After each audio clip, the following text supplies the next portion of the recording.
Bismillahirrahmanirrahim. This is Mohammad Anwar, registered nurse officer and director of Anwar Nursing Coaching Academy. आज हम discuss करेंगे subject quantitative reasoning.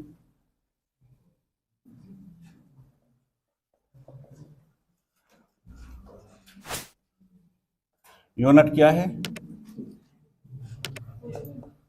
जी? Unit number 9 को आज हम discuss करेंगे। सही है,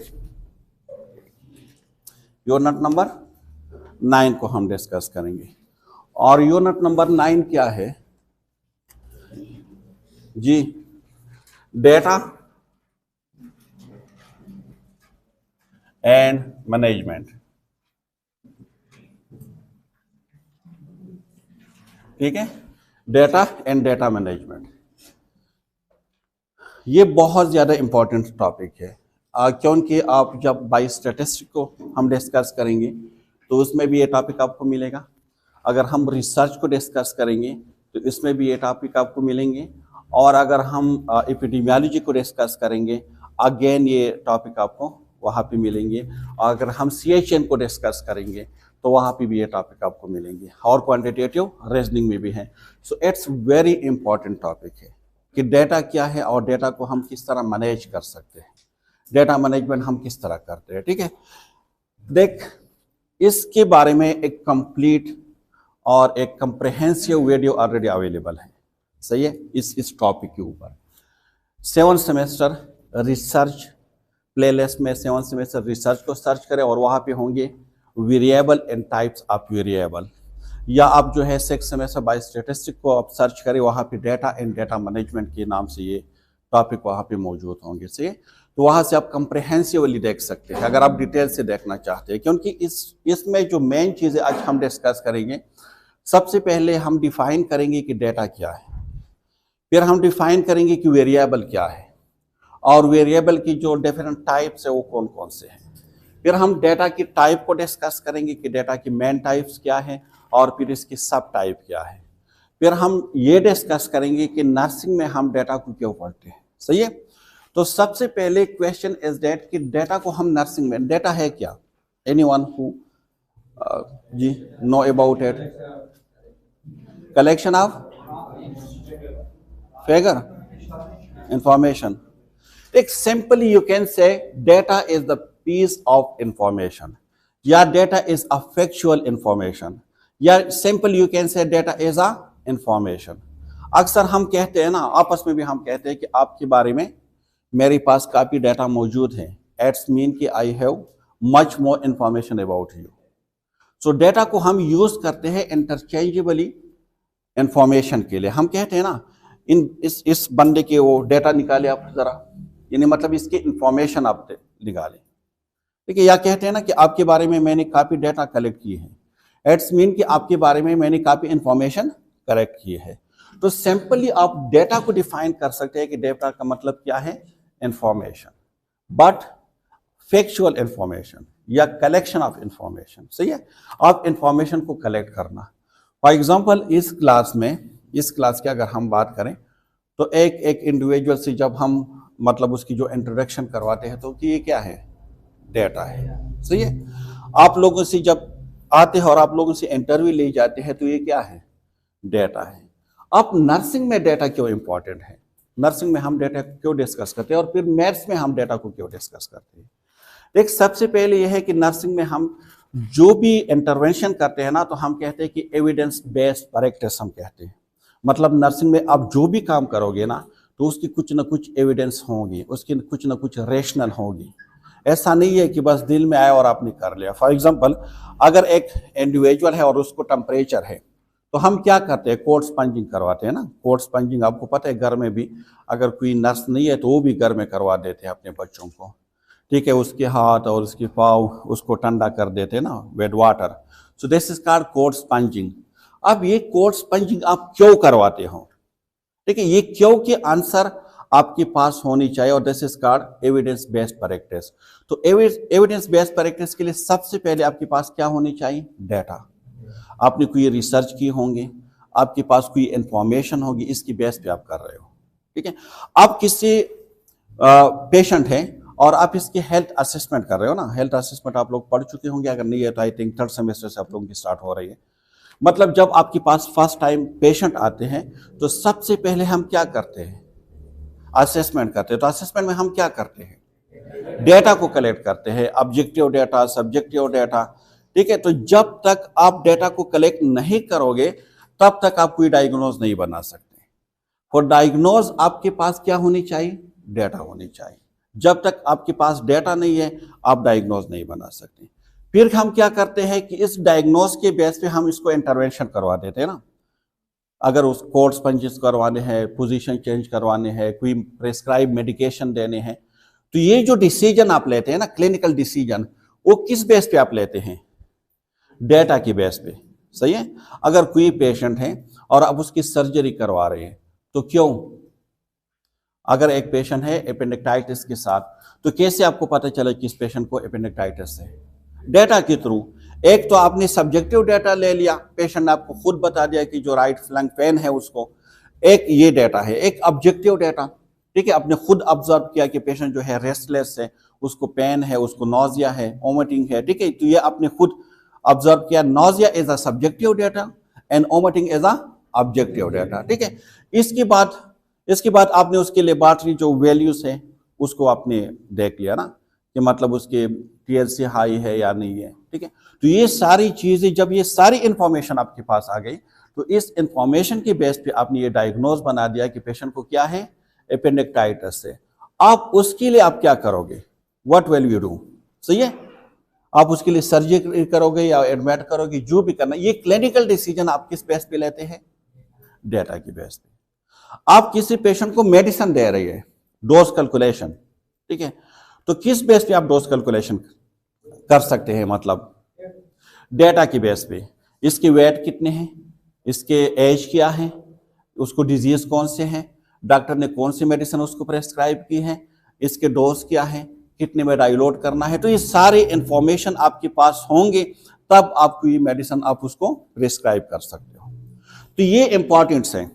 क्या इंपॉर्टेंस है कि for the evidence based practice आपको डेटा की रिक्वायरमेंट है। पर कोई भी नर्सिंग या मेडिकल डायग्नोज बनाने के लिए आपके पास डेटा होनी चाहिए। कोई भी क्लिनिकल डिसीजन मेकिंग के लिए आपके पास डेटा हो, कोई भी इंटरवेंशन के लिए आपके पास डेटा हो। सही है। अब किसी पेशेंट को, अगर किसी ने, डॉक्टर ने पेशेंट को प्रिस्क्राइब किया है कि आप उसको इंजेक्शन लेबोटालोल दे रहे 25 या 30 mg, तो आप डायरेक्ट उसको दे दोगे, नहीं दोगे ना, जब तक आप उसकी बीपी को चेक नहीं करोगे। ऐसा ना हो कि बीपी, पेशेंट की बीपी, मतलब अगर एक पेशेंट आपके पास आते हैं और वो कहते हैं कि बीपी हाई है तो आप उसको कोई इंजेक्शन लगा दोगे। हम सबसे पहले उससे डेटा लेते हैं, क्यों, ठीक है, कहां से आपको पता चले हाई है। तो ये सारी क्या है, this is data, because data means information. अब इस डेटा को किस तरह मैनेज करने हैं उसको आगे हम डिस्कस करेंगे। क्लियर, यहां तक कोई कंफ्यूजन है जी। सो डेटा क्या है, दिस इज द इंफॉर्मेशन है।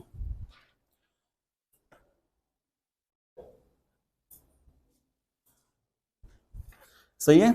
या अगर कोई इंटरवेंशन आप कर रहे हैं, कोई भी इंटरवेंशन आप कर रहे हैं और आप कहते हैं कि ये इंटरवेंशन जो है ये इफेक्टिव है या इफेक्टिव नहीं है। आप किसी पेशेंट को कोई मेडिसिन दे रहे हैं, either this medicine is effective और नॉट। सो इफेक्टिवनेस चेक करने के लिए आपके पास किस चीज की जरूरत है, डेटा की जरूरत है। फॉर एग्जांपल आपके पास टोटल 10 पेशेंट है, आपने 10 पेशेंट में से जो है 5 पेशेंट को आपने कोई मेडिसिन दे दी और 5 पेशेंट को आपने प्लेसेबो दे दी। आप इन दोनों से आपने डेटा कलेक्ट कर दिया। डेटा की बेस पे आपके फिर दोनों को कंपेयर करते हैं कि मतलब ए और बी में से कौन से पेशेंट ऐसे हो जो ज्यादा इंप्रूव हो गए हैं। तो ये इफेक्टिवनेस ऑफ एनी इंटरवेंशन आप इसको किस बेस पे कर सकते हैं, डेटा की बेस पे आप कर सकते हैं। सही है, यहां तक क्लियर है, कोई कंफ्यूजन तो नहीं है। So data is mean piece of information, piece of information, information का पीस आप कह सकते हो उसको। सही है। अब हमारे पास मुख्तलिफ डेटा है, एक को हम कहते हैं क्लिनिकल डेटा। क्लिनिकल डेटा का मतलब क्या है, जो पेशेंट के वाइटल साइन है, ठीक है। आपके पास जब पेशेंट आते हैं और उसके हम वाइटल साइन चेक करते हैं, उसकी जो लेबोरेटरी वैल्यूज को हम चेक करते हैं, सो this is the clinical data या क्लिनिकल इंफॉर्मेशन। जो साइन सिम्टम इसमें आते हैं, क्या आते हैं इसमें? साइन सिम्टम आते हैं उसमें, जो है लैब वैल्यूज आते हैं इसमें, सही है। तो ये आपके पास क्या है? वाइटल साइन जो हम कहते हैं, ये आपके पास है क्लिनिकल डेटा। एक हमारे पास होता है एडमिनिस्ट्रेटिव डेटा।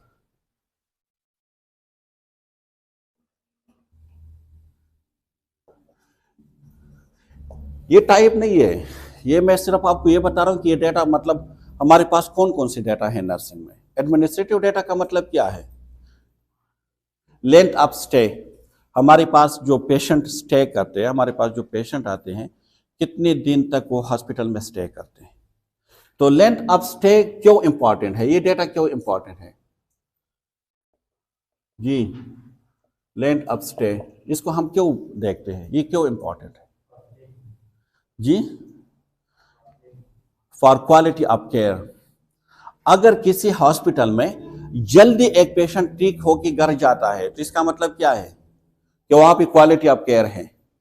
एक हॉस्पिटल है जिसमें पेशेंट आते हैं एक दिन के लिए और 2 महीने वहां पे गुजार के जाते हैं, तो इसका मतलब क्या है? कि क्वालिटी ऑफ केयर नहीं है, सही है। तो ये क्या है? दिस इज एडमिनिस्ट्रेटिव डेटा, या हम कहते हैं ना एडमिशन रेट। हमारे पास कितनी एडमिशन हो रही है, ठीक है, एडमिशन रेट, डिस्चार्ज रेट, री एडमिशन रेट, स्टाफ और जो पेशेंट है उसके रेशो, बेड और पेशेंट के रेशो, ये सारी क्या है? एडमिनिस्ट्रेटिव डेटा है। क्लियर? कोई कंफ्यूजन तो नहीं है यहां तक जी? तो ये हमारे पास कुछ डेटा है, और एक को हम कहते हैं, तीसरे को रिसर्च डेटा।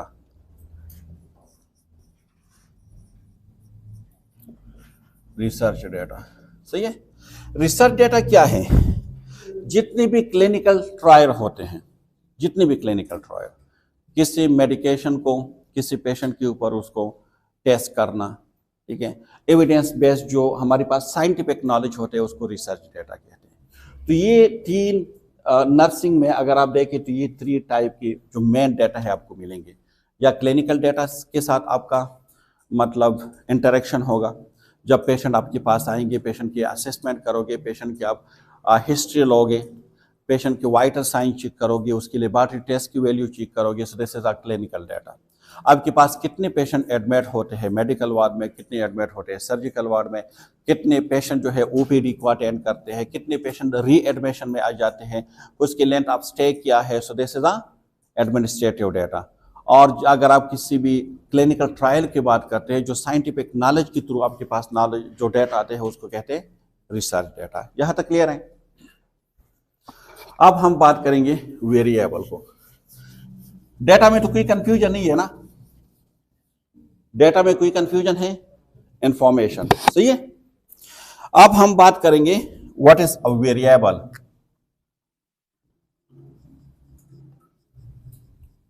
वेरिएबल्स क्या है? हाँ, हम कहते हैं ना, एक चीज होते है ना जिसमें वेरिएशन आ सकते हो। वेरिएशन का मतलब क्या है? चेंज। जो एक चीज चेंजेबल हो उसको कहते हैं वेरिएबल। सो आप कह सकते हैं कि any characteristics of anything, any object which has characteristics, या एनी ऑब्जेक्ट जो क्या कर सकते हैं, व्हिच हैज वेरिएशन, जिसमें वेरिएशन आ सकते हैं, दिस इज कॉल्ड वेरिएबल। सही है। यानी किसी भी ह्यूमन बीइंग के या किसी भी ऑब्जेक्ट की वो खुसूसियात जो क्या स्टैटिक नहीं हो, उसमें तब्दीली आ सकते हो, उसमें चेंजेस आ सकते हो, उसमें वेरिएशन आ सकते हो, तो हम उसको कहते हैं वेरिएबल।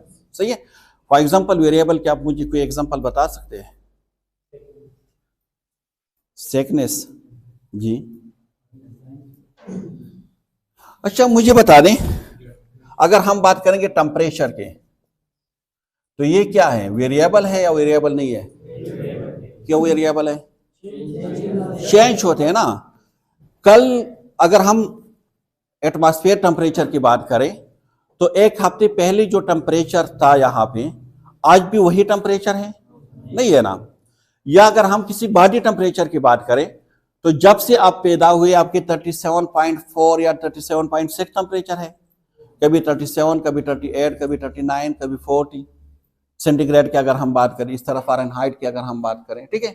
सो टेम्परेचर क्या है, it's a variable because it has variation, उसमें वेरिएशन आ सकते हैं। बीपी क्या है, वेरिएबल है, ठीक है। हार्ट रेट क्या है, वेरिएबल है। वेट क्या है, वेरिएबल है। हाइट क्या है, वेरिएबल है। तो हर वो चीज जिसमें चेंजेस आ सकते हो हम उसको कहते हैं वेरिएबल। सही है। Anything which has variation, any object which has variation is called variable. Any object which has variation is called variable, like temperature, like blood pressure, like height, like weight, ये सारी क्या है, वेरिएबल है। सही है। यहां तक कोई कंफ्यूजन है? अब वेरिएबल की टाइप है, क्या है, टाइप है। तो वेरिएबल की बहुत ज्यादा टाइप है, हम डिटेल पे नहीं जाएंगे। सही है। हम 2, 3 या मैक्सिमम 4 वेरिएबल को हम पढ़ेंगे। अगर कोई स्टूडेंट चाहते हैं कि नहीं मुझे सारी वेरिएबल की जो टाइप्स है वो पढ़ने हैं, तो जिस तरह मैंने आपको पहले बता दिया कि आप 7 सेमेस्टर रिसर्च की जो प्लेलिस्ट है वहाँ पे आपको वेरिएबल्स एंड टाइप वेरिएबल्स के नाम से एक वीडियो मिलेंगे। वहाँ पे एक कंप्रिहेंसिव कॉन्सेप्ट है। यहाँ पे आपके कोर्स में जो ऑब्जेक्टिव है, ऑब्जेक्टिव के लिहाज से जितनी वेरिएबल आपको पढ़ने हैं हम वही यहाँ पे डिस्कस करेंगे। सही है। तो अब वेरिएबल की क्या है, टाइप्स है, types of variable.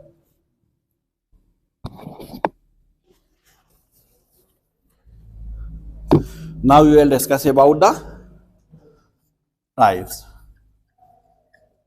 Of variable. एक हमारे पास है डिपेंडेंट वेरिएबल। पहला क्या है,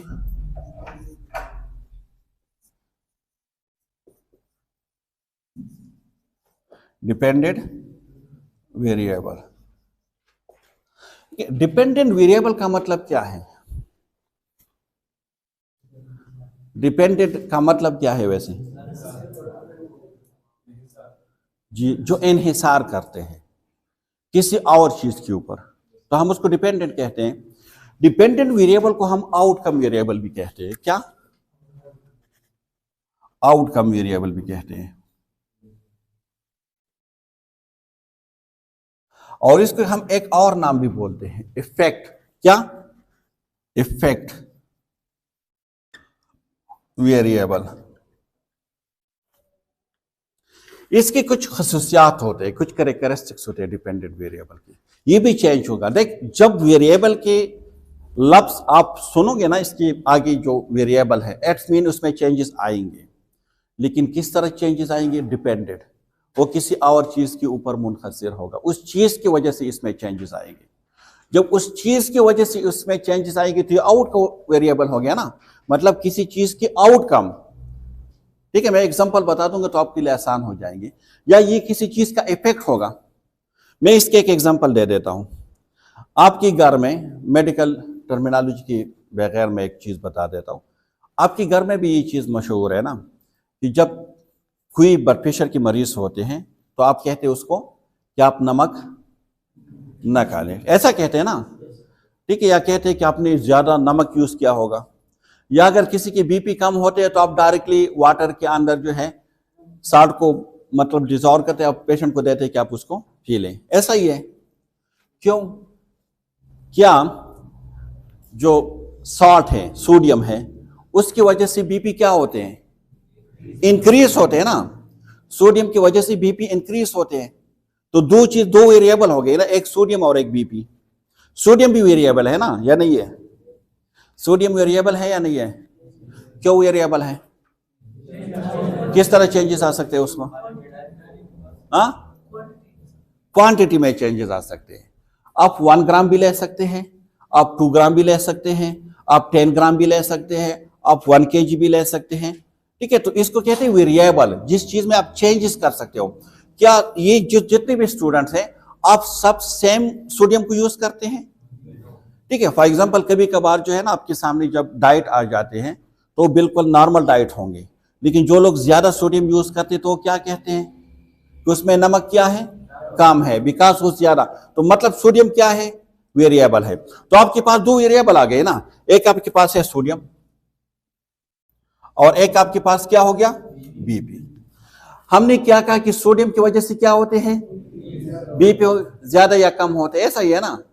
सोडियम को कम करेंगे तो बीपी क्या होंगे, सोडियम को ज्यादा करेंगे तो बीपी क्या होंगे, ज्यादा होंगे। तो आप मुझे ये बता दें इन दोनों में कौन सा आउटकम या इफेक्ट है, हाँ कौन सा आउटकम, आउटकम कौन सा है, बीपी आउटकम है, क्योंकि सोडियम की वजह से बीपी कम या ज्यादा होते हैं ना। बीपी की वजह से तो सोडियम कम ज्यादा नहीं होते, तो आउटकम क्या है, बीपी है। तो हमने क्या कहा था कि डिपेंडेंट वेरिएबल क्या होंगे, आउटकम वेरिएबल। तो यहां पे बीपी क्या है, डिपेंडेंट वेरिएबल है। हमने दूसरे क्या कहा था कि इफेक्ट होगा, इफेक्ट मीन असर। तो सोडियम का इफेक्ट क्या है, बीपी को इंक्रीज करना, ये इफेक्ट है ना। तो ये इफेक्ट भी हो गया। हमने ये कहा था तीसरा कैरेक्टरिस्टिक डिपेंडेंट वेरिएबल की क्या है, तीसरा कि ये हमारे कंट्रोल में नहीं होगा, ठीक है जी।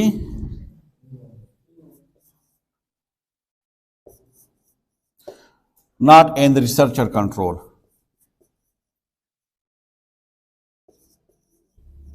जो रिसर्चर है उसके कंट्रोल में नहीं होगा। किस तरह, आप मुझे एक बात बता दें, मैं चाहता हूं मैं कि जो मेरी बीपी है वो 120 और 80 रहे, क्या मैं ये कर सकता हूं, ये मेरे कंट्रोल में है।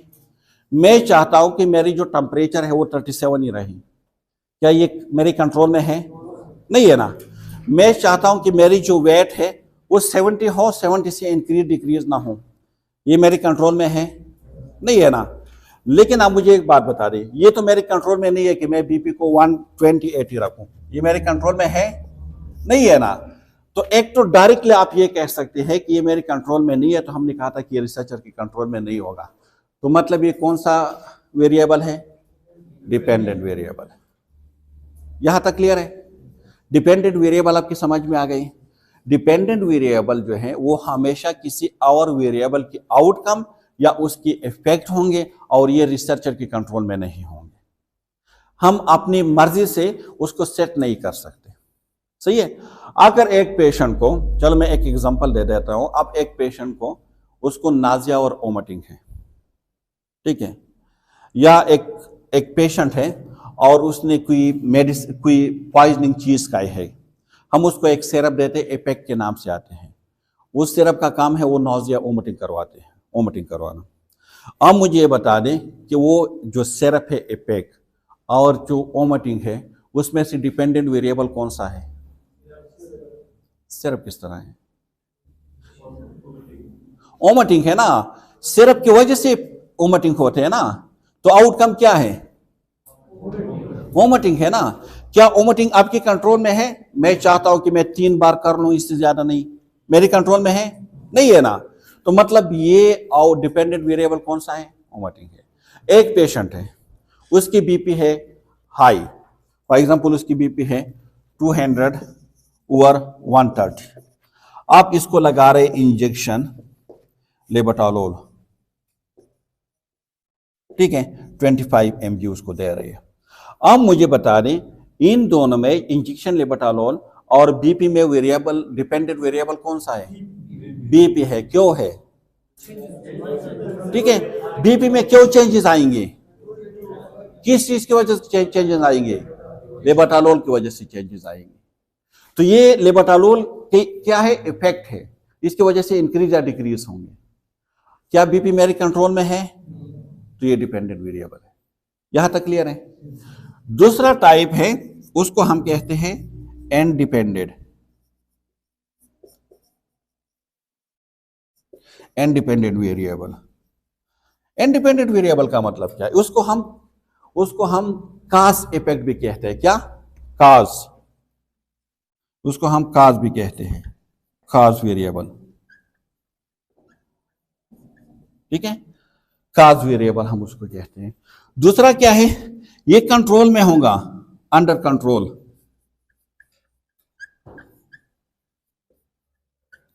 देख, आप इन दोनों में अगेन देख लें, बीपी इंक्रीज और डिक्रीज का काज क्या बनता है, वजह क्या है, सोडियम है। तो सोडियम क्या है, काज हो गया ना, वजह हो गया ना।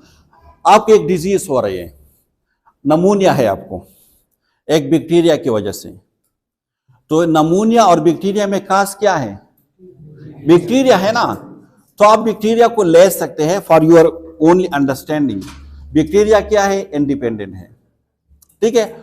और नमूनिया क्या है, डिपेंडेंट है, क्योंकि इफेक्ट है। मैं सिर्फ उस सेंस पे बता रहा हूं, बाकी वो it's not a correct example, सही है। यहां पे सोडियम क्या है, काज है, क्योंकि बीपी क्यों इंक्रीज होते हैं, सोडियम की वजह से ना। जो वजह है उसको हम काज कहते हैं ना मेडिकल टर्मिनोलॉजी में, कि ये चीज क्यों होते हैं, ये क्यों क्या है, काज है। दूसरा मुझे ये बता दें कि ये सोडियम हमारे कंट्रोल में है या नहीं है। एक पेशेंट को मैं 1 ग्राम दे रहा हूं, दूसरे को मैं 2 ग्राम दे रहा हूं, एक पेशेंट ऐसे जिसको मैं बिल्कुल नहीं दे रहा, मेरे कंट्रोल में है। इसी तरह ये जो इंजेक्शन है लेबोटालोल और 200 जो बीपी है, उसमें से इंडिपेंडेंट कौन सा है, लेबोटालोल क्यों है, मेरे कंट्रोल में है। मैं उसको 25 mg भी दे सकता हूं, मैं उसको 20 mg भी दे सकता हूं, मैं उसको 50 mg भी दे सकता हूं, मेरे कंट्रोल में है। और दूसरा क्या है, बीपी क्यों कम होते हैं, क्यों, काज क्या है उसकी कम होने का, लेबोटालोल। समझ में आ रही है आपको, ठीक है। तो जब कोई भी चीज की वजह से कोई चीज काज बन जाते हैं, उस काज को हम कहते हैं।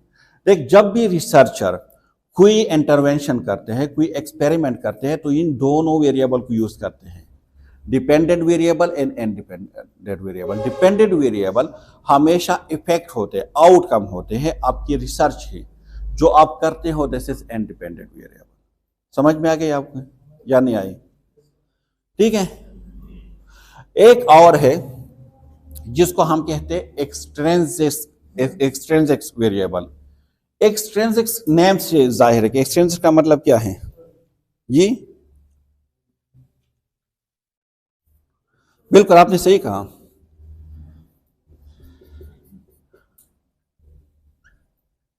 एक्सटर्नल का मतलब क्या है, एक्सटर्नल, बाहर।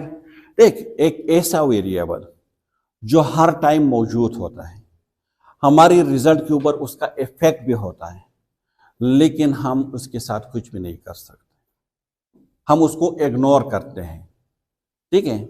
एक ऐसा वेरिएबल जो हर टाइम मौजूद होता है, हर टाइम क्या होते हैं, मौजूद होते हैं, और उसका इफेक्ट हमारे रिजल्ट के ऊपर भी होता है, मतलब हमारे रिजल्ट के ऊपर उसका इफेक्ट है, बट हम उसको कंट्रोल नहीं कर सकते, हम उसको चेंज नहीं कर सकते, हम उसको इग्नोर करते हैं।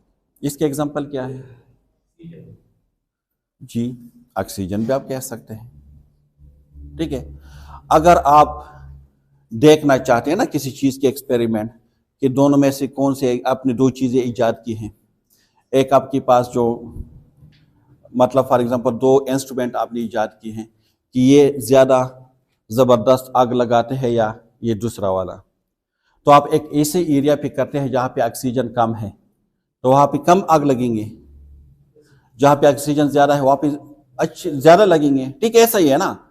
तो ये किस वजह से आपके ये दोनों जो इंस्ट्रूमेंट है उसका इफेक्ट हो गया, ऑक्सीजन की वजह से, लेकिन आप उसके साथ कुछ भी नहीं कर सकते।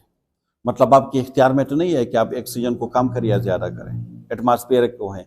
या हम जब कोई चीज को ऊपर से फेंकते हैं और हम कहते हैं ना कि आप लोगों ने एक्सलेरेशन की बात वो सुने होंगे, एक्सरा कहते थे या जो 9.8 के स्पीड से जाते हैं पर सेकंड स्पीड से। तो अगर आप दो चीजों को ऊपर से फेंकते हैं तो उसके ऊपर कितने फोर्सेस है, अपोजिट फोर्सेस जो उसके ऊपर उसका असर होता है, ग्रेविटी की है, इसके अलावा अपोजिट रेजिस्टेंस है एयर के मुख्तलिफ, ठीक है, हाइट की बात हो रही है, लेकिन हम इन चीजों को इग्नोर करते हैं, क्लियर। तो कोई ऐसा मतलब एक वेरिएबल, कोई ऐसे वेरिएबल जो मौजूद होते हैं और हमारे रिजल्ट के ऊपर उसका इफेक्ट भी होता है, सही है। इसके आप मुझे मेडिकल एक बता दें, मेडिकल कोई एग्जांपल बता दें। ये तो मैं फिजिक्स की बात कर रहा हूं जी। डाइजेशन किस तरह?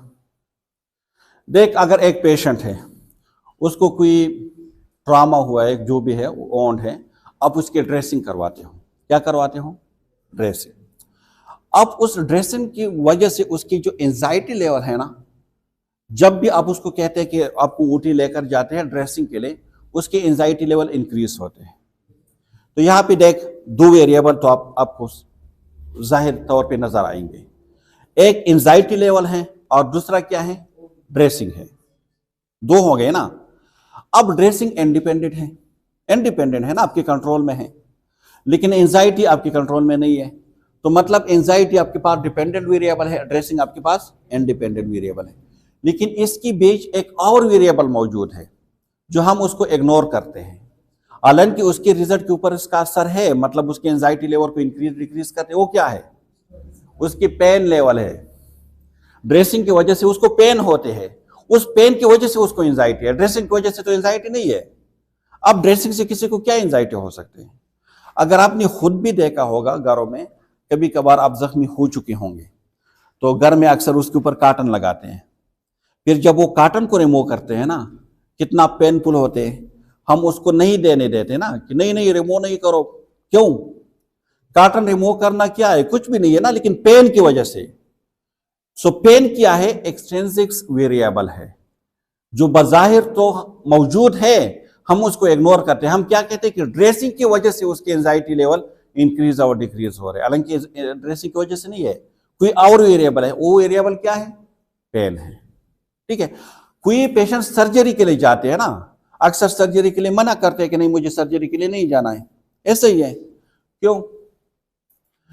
ठीक है, हम ये कहते हैं कि सर्जरी की वजह से उसको मतलब एंजाइटी है, लेकिन सर्जरी की वजह से नहीं, कोई और वेरिएबल होते हैं, पेन वेरिएबल हो सकते हैं वहां पे, कोई डर, फियर कि ऐसा ना हो, खुदा ना ख्वास्ता कि ऑपरेशन के दौरान मेरा डेथ हो जाए। ठीक है, मुख्तलिफ होते हैं ना, लेकिन उस वेरिएबल को हम क्या करते हैं? इग्नोर करते हैं।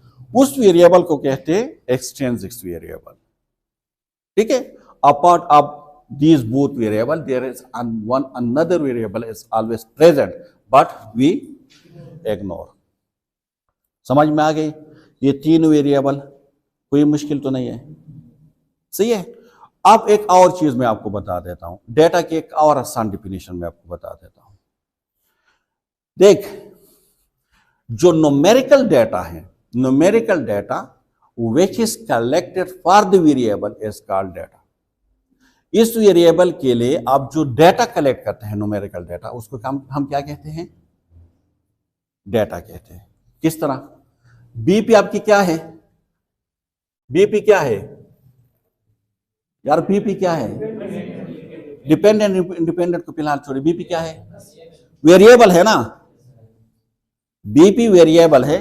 आप हम कहते हैं ना कि इसकी बीपी क्या है? हम कहते हैं कि 120, 80 है, 190, 90 है, हम इस तरह कहते हैं ना। तो ये क्या है भाई? दिस इज डेटा, ये इंफॉर्मेशन है, ये वेरिएबल है, और ये क्या है? इंफॉर्मेशन है। टेम्परेचर क्या है? टेम्परेचर क्या है? वेरिएबल है। लेकिन इसकी जो टेम्परेचर मैंने चेक कर दिया जीशान की, वो है 38 सेंटीग्रेड। ये 38 क्या है? क्यों? डेटा, इंफॉर्मेशन है। ठीक है, तो मैंने आपको सिंपली बता दिया कि वेरिएबल के लिए जो आप इंफॉर्मेशन को कलेक्ट करते हैं, ये मैं आपको और भी आसान कह दिया। ठीक है, अब मुझे बता दी एचबी क्या है? एचबी वेरिएबल है। हम कहते हैं इस पेशेंट के एचबी क्या है? 11 है। तो ये 11 क्या है? डेटा है। क्यों? क्योंकि इंफॉर्मेशन है ना, ये इंफॉर्मेशन आपको बता रहे हैं कि मतलब पेशेंट एनीमिक है या नहीं है। सही है। डब्ल्यूबीसी क्या है? वेरिएबल है, लेकिन हम कहते हैं कि इसकी डब्ल्यूबीसी 7000 है। तो ये क्या है? डेटा है। अभी भी समझ नहीं आ रहा तो फिर मैं कुछ नहीं कर सकता आपके लिए। सही है, यहां तक क्लियर है? कोई कंफ्यूजन तो नहीं है?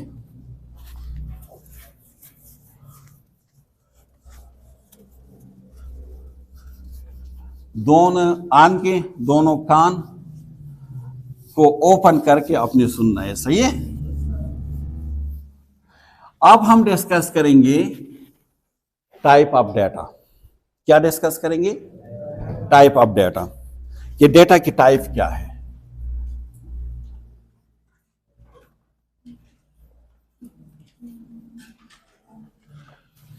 सबसे पहले उसको हम टू मेन कैटेगरी में डिवाइड करेंगे।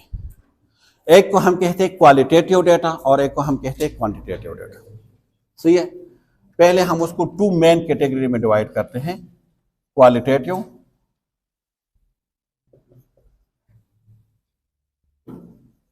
और quantitative.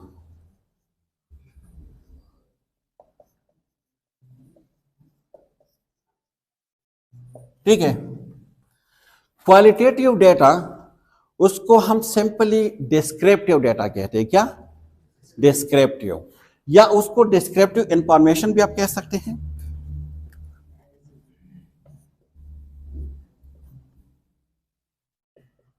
Descriptive information. Subjective data है,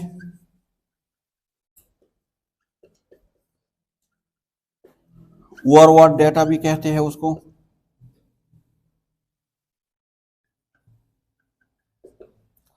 ठीक है? क्वालिटेटिव में जब आप किसी चीज की क्वालिटी को आप आप जब डिस्कस करते हो, जब आपके पास डिटेल इंफॉर्मेशन चाहिए, डिटेल इंफॉर्मेशन, आप क्वालिटेटिव डेटा को लेते हैं। डिटेल इंफॉर्मेशन जब आप किसी की एक्सपीरियंसेस को मालूम करना चाहते हो, किसी की सजेशन को मालूम करना चाहते हो, किसी के ओपिनियन को मालूम करना चाहते हो, ठीक है, तो हम क्वालिटेटिव डेटा को लेते हैं। सही है? क्लियर? फॉर एग्जांपल मैं आपसे पूछता हूं, इसमें जो क्वालिटेटिव डेटा है ना, उसमें एक चीज याद रखें, उसमें ओपन एंडेड क्वेश्चन होंगे। क्या होंगे? Open ended question. Open ended question और क्लोज एंडेड क्वेश्चन का मतलब क्या है? ओपन एंडेड क्वेश्चन क्या है जी? एक एग्जांपल बता दे आप मुझसे, कोई स्टूडेंट ओपन एंडेड क्वेश्चन पूछ ले मुझसे। अनवर, तो ये तो ओपन एंडेड नहीं होगा।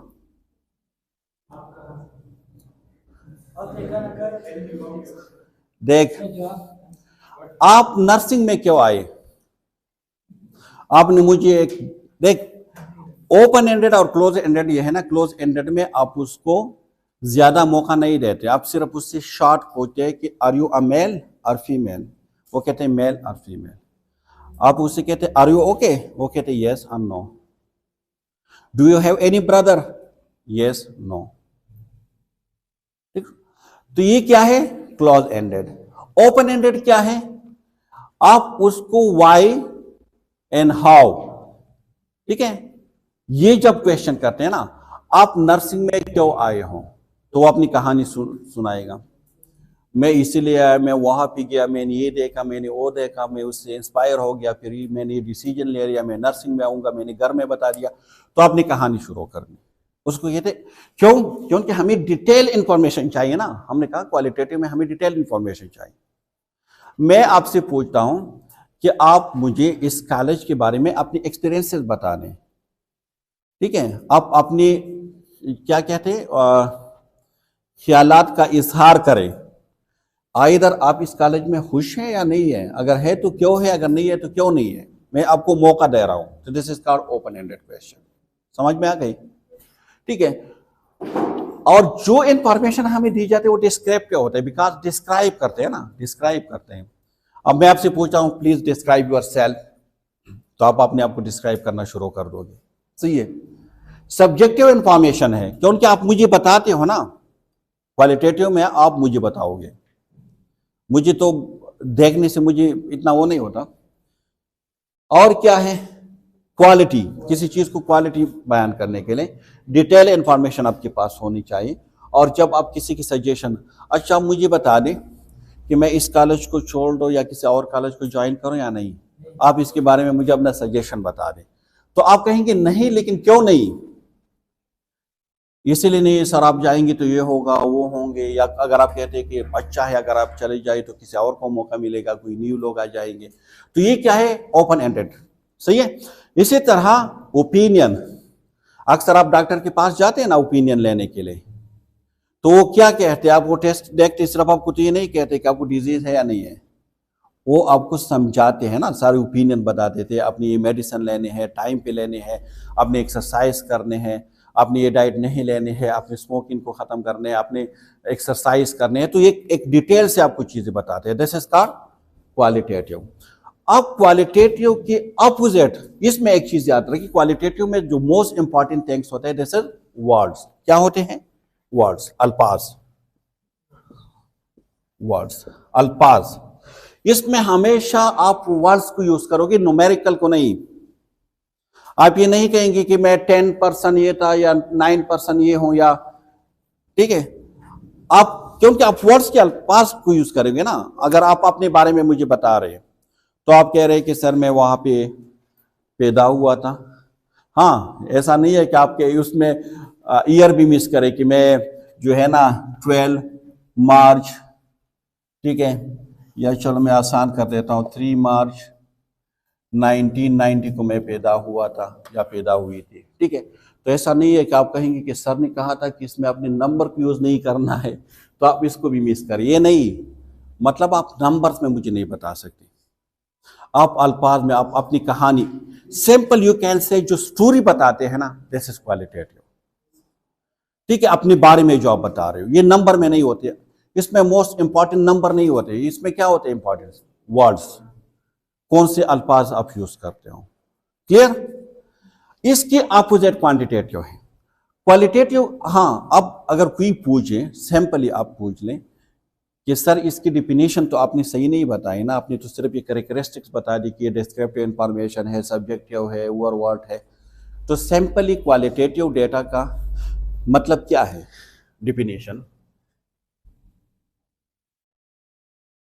ठीक है। तो आप कह सकते हैं कि द डेटा या information which can not be measure on a numerical scale, वो इंफॉर्मेशन जो आप मेजर नहीं कर सकते किसी भी न्यूमेरिकल इंफॉर्मेशन, न्यूमेरिकल स्केल पे आप उसको मेजर नहीं कर सकते। न्यूमेरिकल स्केल आपके पास क्या है? हाँ, क्वालिटेटिव डेटा क्या है? डिस्क्रिप्टिव इंफॉर्मेशन है which can be observed but cannot be measured numerically, या simple you can say कि the information which cannot measure on a numerical scale, this is called qualitative। जो numerical scale पे आप percentage में आप मुझे नहीं बता सकते, मीन मोड मीडियन में आप मुझे नहीं बता सकते, स्टैंडर्ड डिविएशन में आप मुझे नहीं बता सकते, ठीक है। आप अल्फाज को यूज करके आप मुझे बताओगे। तो सिंपल यू कैन से कि क्वालिटेटिव जो डेटा है, this is a descriptive information, information mean data, a descriptive data which can observe, जिसको तो आप ऑब्जर्व कर सकते हैं ना, आप मुझे जो बता रहे हैं मैं ऑब्जर्व कर सकता हूं क्या आप सही बोल रहे हो या गलत बोल रहे हो, ठीक है। But can not be measure on numerically, numerically मैं उसको मेजर नहीं कर सकता।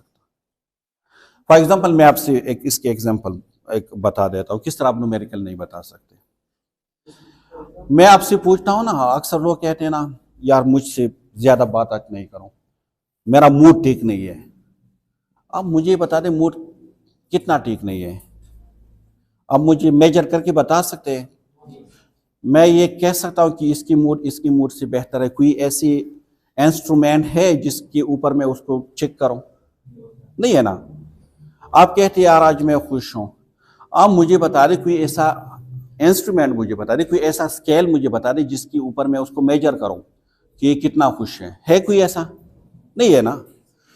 तो क्योंकि आप उसको मेजर ही नहीं कर सकते, जब मेजर नहीं कर सकते उसको कहते हैं क्वालिटेटिव। मैं आपसे कहता हूं ना कि आपकी जिंदगी कैसे गुजर रही है, अक्सर लोग कहते हैं अल्हम्दुलिल्लाह बहुत जबरदस्त। अब ये बहुत जबरदस्त क्या है? उसके लिए कौन सी ऐसी स्केल है मैं चेक करूं कि ये बहुत जबरदस्त है या कम जबरदस्त है कोई ऐसा स्केल? नहीं है ना। हो सकता है जिस चीज के लिए मैं खुश हूं उस चीज के लिए आप परेशान हो, ठीक है। तो इसकी कोई स्केल है? नहीं है कि वो स्टैंडर्ड स्केल हो, उस स्केल के ऊपर मैं मेजर करूं क्या है, फॉर एग्जांपल मैं आपको बता देता हूँ, वेट को आप मेजर कर सकते हैं या नहीं कर सकते? अगर आप कहते हैं ना मेरा वेट ज्यादा है, दूसरा कहते हैं मेरा वेट कम है, मैं ओबेसिटी में हूं, मैं ओबेसिटी में नहीं हूं, मैं नॉर्मल हूं, इसके लिए स्केल है ना। आप बीएमआई को चेक करते या नहीं करते? तो वो बीएमआई से आप इस बात को प्रूव कर सकते हैं कि हाँ आप ठीक हो, नहीं हो, ओबेस हो, कम है वेट, ज्यादा है। लेकिन क्वालिटेटिव के लिए कोई स्केल नहीं है। तो इसीलिए हम कहते हैं weight can not be measure on numerical scale. कोई ऐसा स्केल नहीं है जिसमें मैं उसको मेजर करूं। क्लियर? समझ में आ रही है ना आपको? बट क्वांटिटेटिव इसके ऑपोजिट है। क्वांटिटेटिव क्या है? अ न्यूमेरिकल इंफॉर्मेशन है which can be measure on numerical scale. क्या है? न्यूमेरिकल इंफॉर्मेशन है। वेट 70 kg, आप 70 kg जो वेट है मैं उसको चेक कर सकता हूं या नहीं कर सकता? हाइट मैं न्यूमेरिकल स्केल पे चेक कर सकता हूं या नहीं कर सकता? टेम्परेचर मैं चेक कर सकता हूं या नहीं कर सकता? ठीक है, बीपी मैं चेक कर सकता हूं या नहीं? रेस्पिरेटरी रेट मैं चेक कर सकता हूं या नहीं? हार्ट रेट में चेक कर सकता हूं या नहीं? तो ये क्या है? क्वांटिटेटिव है। और इसमें क्या इंपॉर्टेंट है? नंबर। क्या इंपॉर्टेंट है? Number, numerical. आप मुझे बता रहे, आप कहते हैं मेरी बीपी ज्यादा है, मेरी बीपी कम है, आप इसके लिए क्या यूज करते हैं? नंबर यूज करते हैं ना। मेरी बीपी 120 है, आप कह रहे हैं मेरी बीपी 140 है, तो नंबर यूज करते हैं। लेकिन उसके लिए क्वालिटेटिव के लिए आप नंबर यूज करते थे? नहीं करते थे। आप कहते हैं आज की जो टेम्परेचर है वो काफी हॉट टेम्परेचर है। हॉट क्यों आप कहते हो? किस चीज से आप उसको मेंशन करते हो? नंबर से। और कोई ऐसी इंस्ट्रूमेंट है, कोई ऐसी स्केल है जिस स्केल के थ्रू आप उसको जज कर सकते हो, मेजर कर सकते हो या नहीं कर सकते? कर सकते हो ना। तो ये क्वांटिटेटिव है। सो क्वांटिटेटिव की डिफिनीशन क्या है? ये न्यूमेरिकल इंफॉर्मेशन होते हैं which can be measured on a numerical scale, which can be measured on numerical scale। ठीक है, एक तो ये है कि न्यूमेरिकल स्केल पे can be measure on numerical scale. और क्या है इसमें? यस, वेरी गुड, इसमें क्लोज एंडेड क्वेश्चन होंगे। और क्या है इसमें? नंबर इंपॉर्टेंट होगी इसमें, नंबर्स इंपॉर्टेंट होगी इसमें। और नंबर्स इंपॉर्टेंट होंगे। और इसकी यूनिट्स होते हैं। क्या होते हैं? यूनिट्स। टेम्परेचर की यूनिट से, हाइट की यूनिट से, वेट की है, बीपी की है, ठीक है, लेकिन इसकी यूनिट्स नहीं होते। सही है। आप मुझे बता दिए आप हैप्पी हो, हैप्पी की क्या यूनिट है? नहीं है ना। ठीक है, तो ये क्वांटिटेटिव डाटा है। अब समझ में आ गया आपको? वाइटल साइन को चेक करना एज अ क्वांटिटेटिव डाटा। लेकिन आप मुझे पेन के बारे में बता दें। आप एक पेशेंट आ गए हमारे पास और वो कहते हैं कि मुझे पेन है, फ्लैंक पेन है। हम उससे क्या पूछते हैं? आप मुझे बता दें किस टाइप की पेन है? शार्प है, डल है, क्या है?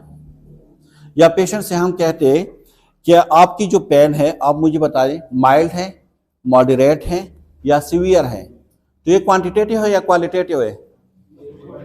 क्वालिटेटिव है, क्योंकि उसकी क्वालिटी आपको बता रही है। ठीक है, कि किस टाइप की पेन है, शार्प पेन है, डल पेन है, क्या नमनेस है, क्या है।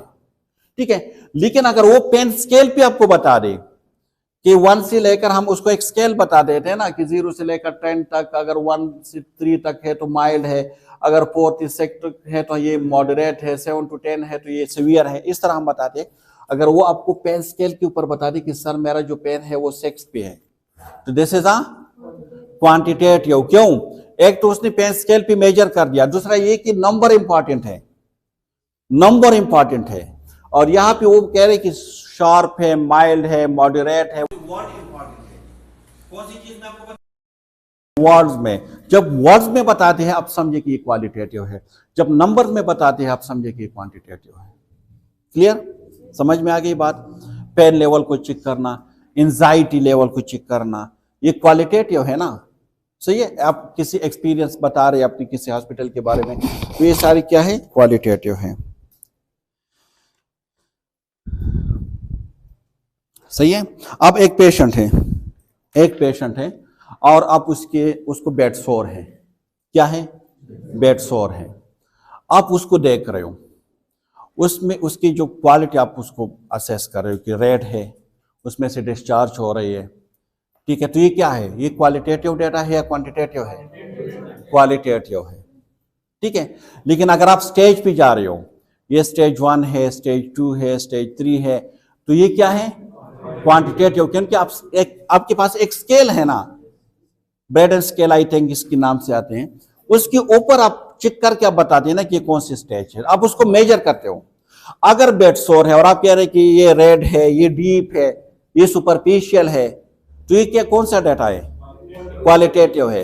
लेकिन अगर आप उसको मेजर करते हो कि यार ये जो बेड सोर है ना, ये तो 5 सेंटीमीटर है डीप, तो अब ये कौन सा डेटा है, क्वांटिटेटिव। अगर आप सिर्फ ये बता रहे हो कि ये सुपरफिशियल है या डीप है, सो दिस क्वालिटेटिव। क्यों, क्या इंपॉर्टेंट है यहाँ पे, वर्ड्स। लेकिन आप कह रहे हैं कि 5 सेंटीमीटर डीप है, तो आपने दो चीजें आपने की, एक तो आपने मेजर कर दी, हमने कहा था कि क्वालिटेटिव डेटा को आप मेजर नहीं कर सकते, जब मेजर कर सकते हो तो इसका मतलब क्या है, क्वांटिटेटिव। और दूसरा क्या बताया आपने, नंबर्स आपने बता दी, न्यूमेरिकल्स में आपने बता दी। यहां तक क्लियर है। अगर नहीं है तो क्या बताओ, वाइटल साइन की मैंने आपको बता दिया। या अगर एक पेशेंट है और हम कहते हैं ना, ये पेशेंट जो है ये पेल है, ठीक है, मुझे ऐसा लग रहा है कि इसकी बीपी कम है, एज भी कम है, ये पेशेंट मुझे न्यूमेरिक एनेमिक लग रहा है, ये कौन सा डेटा है, पेशेंट आपको बता रहे कि ब्लड लॉस हो गया है, उसको पीपीएच है, जो भी है, ये कौन सा डेटा है, क्वालिटेटिव डेटा है। आपने इस पेशेंट के लेबोरेटरी टेस्ट करवा दी, अब उसकी जो एच बी है, एच बी ओ है 10, अब ये कौन सा डेटा है, क्वांटिटेटिव। इसका मतलब आप समझ में आ गई कि क्वालिटेटिव और क्वांटिटेटिव डेटा क्या है। या एक और एग्जांपल आपको बता देता हूं, क्वालिटेटिव डेटा अक्सर आपके पास सब्जेक्टिव डेटा होता है। क्या होते हैं, सब्जेक्टिव, पेशेंट आपको बताते हैं क्वालिटी के बारे में ना, और क्वांटिटेटिव अक्सर ऑब्जेक्टिव डेटा होता है। क्या होते हैं, ऑब्जेक्टिव। आप वाइटल साइन को, बीपी को आप जो चीज आप कर सकते हो, देखते हो ना, ऑब्जर्वेशन मींस थ्रू योर, ठीक है, सेंस, जो आप ऑब्जर्व कर सकते हो उसको, आप किसी चीज को सुन सकते हो, आप किसी चीज को स्मेल कर सकते हो। इस रूम में जैसे मैं एंटर होता हूं, मैं कितना बैड स्मेल है इसमें, तो ये क्या है, ऑब्जर्वेशन है, ठीक है। मैं कहता हूं यार आपकी यूनिफॉर्म ठीक नहीं है, ये क्या है, ऑब्जर्वेशन, सही है। और सब्जेक्टिव जब तक आप मुझे नहीं बताओगे मुझे पता नहीं है। आप इसमें से एक चीज और पढ़ेंगे, फिर इसके सब टाइप को हम डिस्कस करेंगे, और वो क्या है कि क्वालिटेटिव डेटा को किस तरह हम कलेक्ट कर सकते हैं। मेथड क्या है for the collection of qualitative data and method for the collection of quantitative data, सही है। तो क्वालिटेटिव डेटा को किस तरह आप कलेक्ट कर सकते हैं, मुझे बता दें। वेरी गुड, असेसमेंट के थ्रू आप कर सकते हैं, और असेसमेंट और इंटरव्यू के थ्रू। आपके पास जब आप लोग एडमिशन के लाए थे, आप लोगों से इंटरव्यू लिया गया था, उसमें आपसे इंफॉर्मेशन कलेक्ट करने थे ना, ऐसा ही था। आपके वालिद क्या काम करते हैं, आप क्या काम करते हो, ठीक है, हम आपकी क्वालिटी देखना चाहते थे कि आप पैसे दे सकते हो, फीस क्या नहीं दे सकते, ठीक है। ठीक है, इंटरव्यू है। एक होता है फोकस ग्रुप डिस्कशन। क्या, फोकस ग्रुप, ये रिसर्च में आप डिटेल से पढ़ सकते हैं। फिर फोकस ग्रुप डिस्कशन किस तरह, ग्रुप को बैठा देते हैं और एक टॉपिक के ऊपर हम डिस्कशन करते हैं।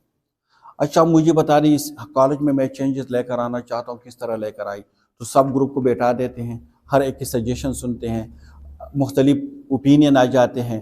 क्वालिटेटिव है ना, डिटेल इंफॉर्मेशन मुझे चाहिए। ऑब्जर्वेशन के थ्रू, और ऑब्जर्वेशन ऑब्जर्वेशन के थ्रू किस तरह? मैं देखकर आपको बता सकता हूं कि आपकी तबीयत ठीक है या नहीं है, आप फेल हो, आप साइनोस है, हम कहते हैं पेशेंट साइनोस है, क्यों? ऑब्जर्वेशन के थ्रू। क्वांटिटेटिव को आप किस तरह कलेक्ट कर सकते हैं? हाँ, इसमें ओपन एंडेड क्वेश्चन एयर के through, open ended question air. और ये ओपन एंडेड क्वेश्चन एयर को हम क्या कहते हैं? इंटरव्यू गाइड कहते हैं। सेमी स्ट्रक्चर है, स्ट्रक्चर है और अनस्ट्रक्चर है, उस पर हम नहीं जा रहे, then you will be confuse, ये आप लोग वहां पे पढ़ेंगे। सही है। क्वांटिटेटिव डेटा को हम किस तरह कलेक्ट कर सकते हैं? एक्सपेरिमेंट के थ्रू, सर्वे के through, close ended question air के थ्रू। ठीक है, क्वेश्चन एयर के थ्रू आप कर सकते हैं,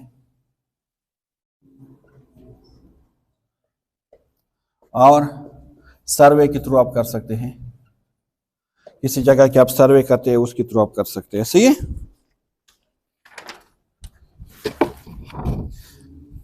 जी, मेजरमेंट के थ्रू कर सकते हैं।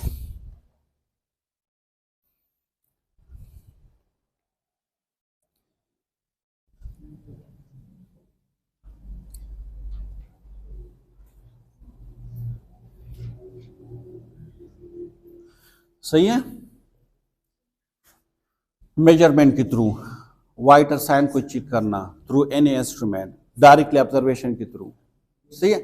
अच्छा, मुझे एक बात बता दें, मैं आपसे कुछ क्वेश्चन करूंगा और आप मुझे बताओगे कि ये कौन सा डेटा है। क्लियर? सबसे पहले मुझे बता दें कि एक पेशेंट है, उसकी जो ब्रीथिंग है, ब्रीथिंग अपियर लेबर ब्रीथिंग है, और यूज एसेसरी मसल, वो में एसेसरी मसल को यूज कर रहे हैं। आप पेशेंट को देख रहे हैं, पेशेंट की जो ब्रीथिंग है वो क्या है? लेबर ब्रीथिंग है, और वो एसेसरी मसल को यूज कर रहे हैं इस तरह। तो आप मुझे बताइए, क्वालिटेटिव डेटा है, क्वांटिटेटिव डेटा है? क्यों? वर्ड से इसमें। अच्छा, मुझे बता दें, पेशेंट की रेस्पिरेटरी रेट है, पेशेंट की जो आर है वो है 28 पर मिनट्स। ऑक्सीजन सिचुएशन उसकी है SpO2 92%। ये कौन सा डेटा है? क्वांटिटेटिव। क्यों क्वांटिटेटिव है? एक तो ये है कि ये आपने मेजर कर दिया ना, ये दोनों आप मेजर कर सकते हो, और दूसरा नंबर है, उसमें न्यूमेरिकल है। अच्छा, मुझे एक और बता दें,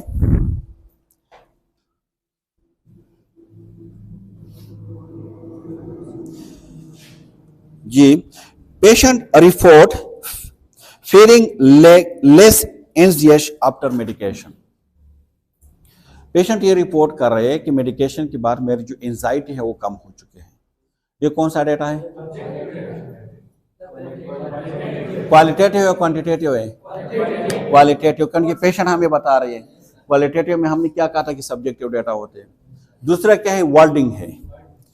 अच्छा, मुझे बता दें कि जो पेशेंट एंजाइटी स्कोर है वो डिक्रीज हो गया है फ्रॉम 8 to 3 आउट ऑफ 10। ये कौन सा डेटा है जी? क्वांटिटेटिव डेटा है, क्योंकि एक स्केल से उसने मेजर कर दिया कि हाई स्केल है 0 कम और हाई है 10। पहले उसका जो एंजाइटी लेवल था वो 8/10 था, अब एंजाइटी लेवल है 3/10। तो ये एक तो ये है कि एक स्केल से उसने मेजर किया था। कौन सा डेटा को हम न्यूमेरिकल स्केल पे मेजर कर सकते हैं? क्वांटिटेटिव। और दूसरा क्या क्वालिटी है उसके? नंबर। क्लियर? तो इसका मतलब है कि आपको समझ में आ रही है। सही है। लेकिन अब क्वेश्चन ये है ना, क्या मुझे बता दें सोर्स ऑफ डेटा क्या है? क्या सोर्स ऑफ डेटा? डेटा को हम कहां कहां से कलेक्ट कर सकते हैं? सोर्स का मतलब ये होता है ना, सोर्स ऑफ डेटा क्या है? देखिए, जल्दी जल्दी आगे बताएंगे क्योंकि ये टॉपिक काफी लेंथी हो रही है। असल में चीजें जो है वो तो बाकी है अभी। सही है। तो सोर्स ऑफ डेटा क्या है?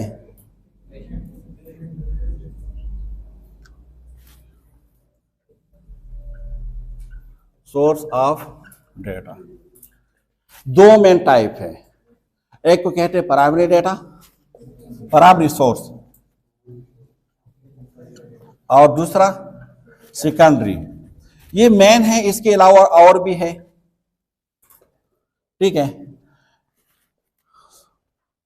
अच्छा मुझे बता दें प्राइमरी सोर्स क्या है। जब डायरेक्टली आप पेशेंट से डाटा लेते हो, उसके इंटरव्यू करते हो, उससे हिस्ट्री लेते हो, उसके वाइटल साइन चेक करते हो, तो इसको कहते हैं प्राइमरी सोर्स। एक होता है सेकेंडरी सोर्स।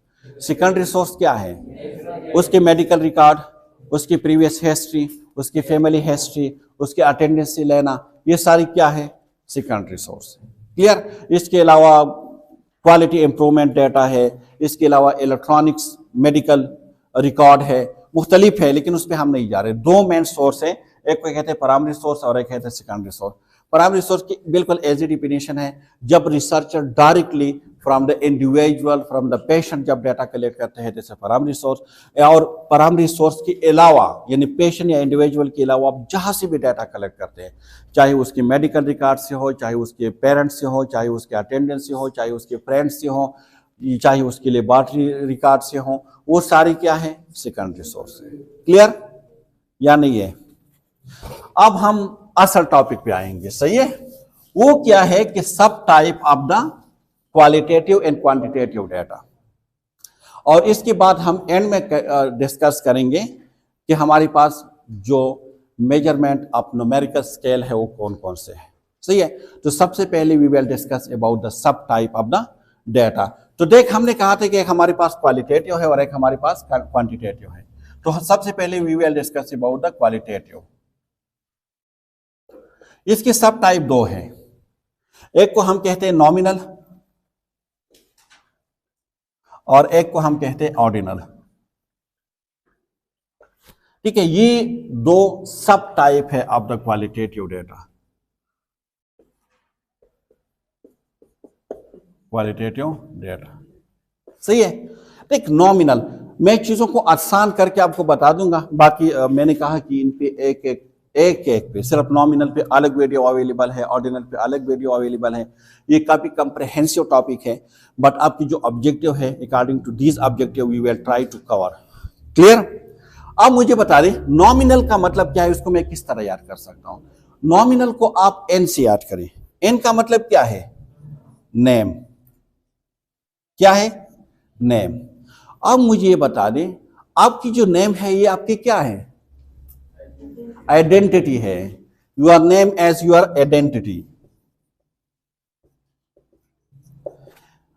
तो सिंपली यू कैन से और कि हर वो डेटा जो आपकी आइडेंटिटी को शो करे, this is a nominal data.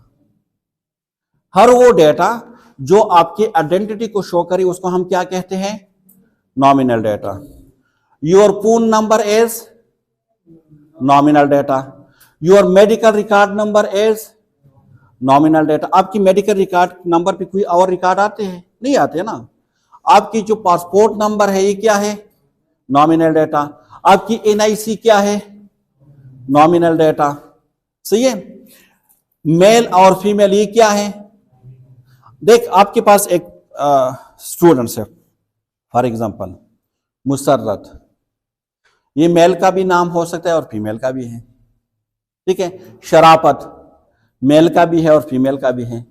आप मुझे बता दें कि आप मुझसे कह रहे हैं कि सर शराफत जो है उसने ये कहा वो कहा, मैं कंफ्यूज हो गया कि क्लास में तो दो शराफत हैं, एक मेल है और एक फीमेल है। मैं आपसे पूछा कौन सा शराफत, आप कहते हैं सर वो मेल। तो ये मेल क्या हो गया? आइडेंटिटी। तो ये मेल और फीमेल, जेंडर क्या है? जेंडर एज योर आइडेंटिटी, ठीक है। तो ये क्या है? ये नॉमिनल डेटा है, ठीक है। मेल, फीमेल, मोबाइल नंबर, ठीक है। जेंडर जो है जेंडर। यस नो क्या है? यस नो नॉमिनल डेटा है। किस तरह? किस तरह? आप स्मोकिंग करते हो, आप देख आप कहेंगे ना कि ये ऑर्डिनल और नॉमिनल क्यों, किसमें कैटेगरी होते हैं? कैटेगोरिकल डेटा भी उसको कहते हैं। इसमें भी कैटेगरी है ना, यस नो, मेल फीमेल, है ना या नहीं है? मेल फीमेल, शी मेल भी आप उसको कह सकते हैं, ठीक है। कैटेगरी से है इसमें भी होंगे तो आपका, लेकिन इसमें कोई प्रॉपर रैंकिंग नहीं होगी। नॉमिनल डेटा में there is no ranking, rank इन नहीं होगी। किस तरह रैंक इन? मैं मेल और फीमेल कह सकता हूं, मैं फीमेल और मेल कह सकता हूं ना। कोई रैंक इन नहीं है कि नहीं आपने मेल पहले लिखना है और फीमेल को बाद में लिखना है, नहीं है, ठीक है। लेकिन ऑर्डिनल में क्या होंगे? उसमें कैटेगरीज होंगी, लेकिन उसमें मेन जो डिफरेंस है इन दोनों में वो क्या है? रैंक इनके है, उसमें एक खास रैंक होगा। किस तरह? For example mild, moderate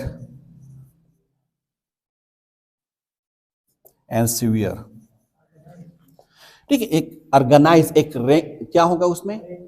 rank in जिसको हम कहते हैं, रैंक सी जाते हैं ना। देख, अब माइल्ड हमेशा कम होगा, मॉडरेट बीच वाला और सीवियर टॉप पे। ऐसा नहीं है कि मैं सीवियर को माइल्ड कर दूं, माइल्ड को मॉडरेट कर दूं और मॉडरेट को सीवियर कर दूं, ऐसा नहीं कर सकता मैं। क्लियर या क्लियर नहीं है?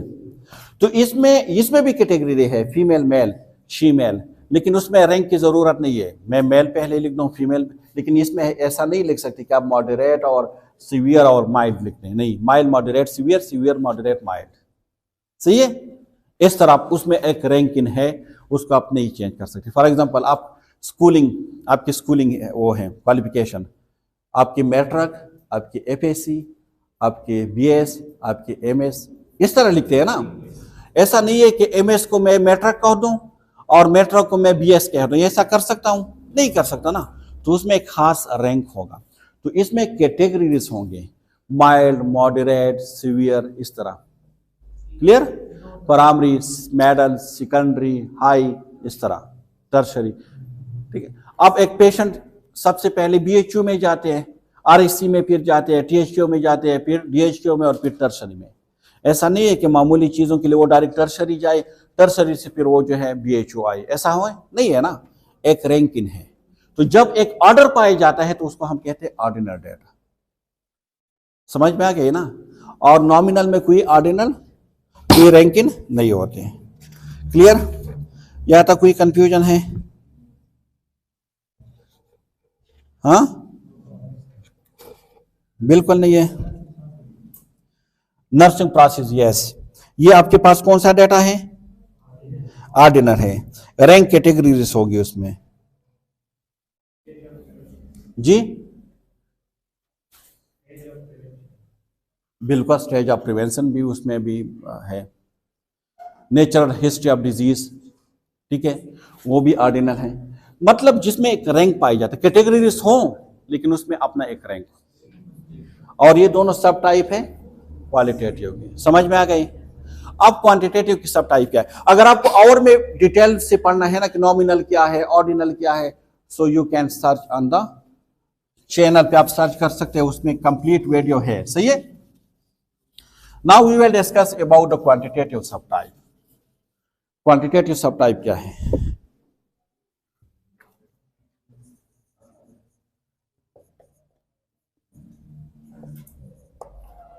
सब टाइप एक हमारे पास है कंटिन्यूस, एक है डिस्क्रीट और एक है कंटिन्यूस और कंटिन्यू, ठीक है। डिस्क्रीट और कंटिन्यूस में क्या फर्क है? कौन सा डेटा उसको हम डिस्क्रीट डेटा कहेंगे और कौन से को हम कंटिन्यू, सही है। उसमें तो क्वालिटेटिव में तो वर्ड्स थी ना, इसमें नंबर्स की बात हो रही है। तो डिस्क्रीट में एक दो चीज याद रखिए। सबसे पहले कौन सी क्वालिटी होंगी डिस्क्रीट में? डिस्क्रीट में सबसे पहले कौन से क्वालिटी होंगे? Whole number. फर्स्ट क्वालिटी क्या होंगे? होल नंबर होंगे। दूसरा क्या होंगे? उसको हम फ्रैक्शन या डेसिमल में, डेसिमल आप लोग पढ़ चुके हो ना, जिसको हम पॉइंट कहते हैं ना, पॉइंट, यानी 0.5 या 1.2, इस तरह हम नहीं लिख सकेंगे उसको डेसिमल। ये पॉइंट डेसिमल है और 1 और 2 ये क्या है? फ्रैक्शन है। तो हम उसको फ्रैक्शन में भी नहीं लिख सकते, हम उसको डेसिमल भी नहीं ले सकते। तो इसका मतलब है इसमें पॉइंट नहीं होंगे, तो उसको हम क्या कहेंगे, होल नंबर। एक बात तो ये कि होल नंबर होंगे। दूसरा क्वालिटीज में क्या होंगे कि काउंटेबल होंगे, काउंटेबल होंगे, हम उसको काउंट कर सकेंगे। मैं इसके एग्जांपल दूंगा, आपको समझ में आ जाएगी। और क्वालिटीज में क्या होंगे, कैन नॉट बी मेजर, इसको हम मेजर नहीं कर सकेंगे, जो काउंट होंगे उसको मेजर नहीं कर सकते, कैन नॉट बी मेजर। और क्या क्वालिटीज होंगी इसमें,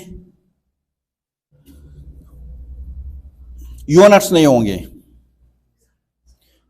डोंट हैज यूनिट्स, इसकी कोई यूनिट्स नहीं होंगी। अच्छा, मुझे इसके एग्जांपल बता दें।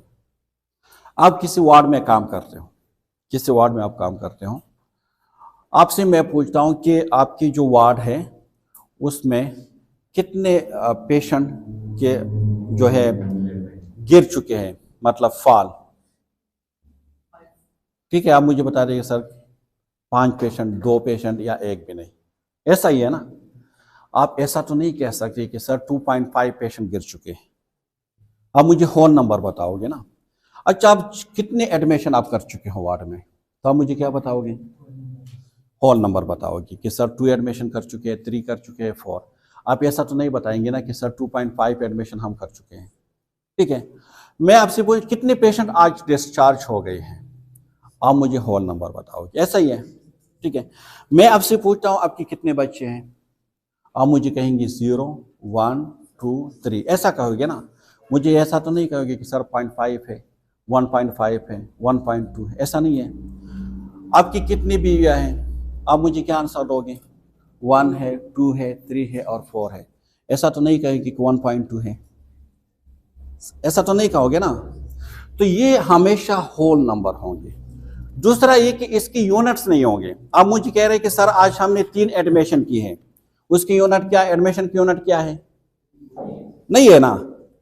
ठीक है, आप मुझे कहोगे कि सर आज 5 पेशेंट जो है गिर चुके हैं बेड से, इसकी गिरने की यूनिट क्या है, नहीं है ना, तो इसकी यूनिट्स नहीं होंगे। दूसरा ये है ना कि आप मेजर नहीं कर सकते। ठीक है, कौन से ऐसे इंस्ट्रूमेंट है जिस पे आप मेजर कर सकते हैं कि जो 2 पेशेंट गिरे हैं ये नॉर्मल है या एबनॉर्मल है, ये सही स्केल है या गलत है, इंक्रीज है या डिक्रीज है। ठीक है, और काउंटेबल है, आप काउंट करते हो ना। आप कहते हैं सर 1 मिनट सब्र करिए, कितने हो, आप कहते हैं 1, 2, 3, 4, 5, सर 5 एडमिशन हो गए, आप काउंट करते हो ना। मैं आपसे पूछा आपकी क्लास में कितने स्टूडेंट्स हैं, आपकी सीआर से अक्सर हम पूछते बता दें कितने स्टूडेंट हैं, वो सबसे पहले गिन लेते हैं, इतने सर ये 40 स्टूडेंट है, 50 स्टूडेंट्स हैं, गिन लेते हैं ना, काउंट करते हैं। लेकिन कभी भी वो नहीं कहते कि सर 49.5 स्टूडेंट्स मौजूद हैं, 0.5 स्टूडेंट जो है वो बाहर गया है, ऐसा है नहीं है। तो एक तो आप काउंट करते हो, ठीक है। दूसरा उसकी यूनिट्स नहीं है, मैंने कहा ना कि उसकी यूनिट्स नहीं है, तो ये क्या है, ये आपके पास डिस्क्रीट है। आप मुझे बता दें आपके शोज नंबर क्या है, 8, उसमें भी हॉप नहीं आता, डेसिमल नहीं आता, तो your shows number as whole number, अक्सर एमसीक्यूज में यही आते हैं, सही है। तो जो होल नंबर होते हैं जिसको आप काउंट कर सकते हैं, जिसकी कोई यूनिट्स नहीं होती, ठीक है, ये क्या है, ये डिस्क्रीट है, डिस्क्रीट डाटा है। क्लियर, समझ में आ गई। अच्छा, कंटिन्यूस इसके अपोजिट है। कंटिन्यूस क्या है, डिस्क्रीट के अपोजिट है। डिस्क्रीट में हमने कहा था कि होल नंबर है, इसमें होल नंबर नहीं होंगे। हमने कहा था कि उसको हम फ्रैक्शन डेसिमल में नहीं लिख सकते, लेकिन कंटिन्यूस को हम लिख सकते हैं। We can write and fraction में भी हम लिख सकते हैं और डेसिमल में भी हम लिख सकते हैं, सही है। यानी उसमें क्या होंगे, पॉइंट होंगे, पॉइंट अशारिया होंगे उसमें। क्लियर, कंटिन्यूस है ना, कंटिन्यू है। दूसरा क्या है कि इसकी यूनिट्स होंगे, क्या होंगे, यूनिट्स होंगे। तीसरा क्या है कि इसको can not be measure but count, इसको हम क्या करेंगे, मेजर करेंगे। तो इसके अपोजिट ले ले डिस्क्रीट। किस तरह मैं इसकी एग्जांपल बता देता हूं। टेम्परेचर क्या है, कंटिन्यूस है या डिस्क्रीट है, कंटिन्यूस है ना। वेट क्या है, डिस्क्रीट है या कंटिन्यूस है? हाइट क्या है, डिस्क्रीट है या कंटिन्यूस है? कंटिन्यूस है ना, क्योंकि हम कहते हैं ना कि उसके 5 फीट और इतने इंच और इतने सेंटीमीटर वगैरह ये सारे आप बता देते हैं ना, पॉइंट में आ सकते हैं इसमें, ठीक है। एज क्या है, कंटिन्यूस है या डिस्क्रीट है? जी, एज क्या है? क्यों डिस्क्रीट है? एज की यूनिट्स नहीं है। ईयर क्या है? एज को आप किस चीज में काउंट करते हैं?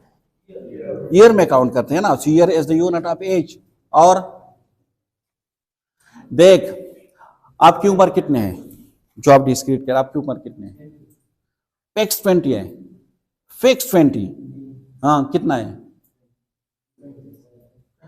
आपकी डेट ऑफ बर्थ क्या है? 22 मार्च, हाँ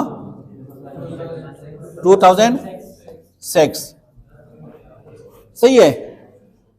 आप मुझे ये बता दें, मैं उसको बता रहा हूं कि ये डिस्क्रीट डेटा है या नहीं है, ठीक है। डेट ऑफ बर्थ क्या कहते हैं, हैप्पी बर्थडे मनाने के लिए मैं नहीं पूछ रहा हूं उससे, सही है। देख, ये 2006 से अब 2025 है, तो कितने साल हो गए? 19 ईयर हो गई, ये 19 ईयर हो गए, ठीक है। लेकिन ये 22 मार्च, फिर इसके बाद अप्रैल, मई, जून, जुलाई, अगस्त, सितंबर, अक्टूबर और नवंबर। लेकिन आप कौन सी नवंबर है जी? 5 नवंबर है। तो इसका मतलब है कि ये 7 मंथ और कितने दिन?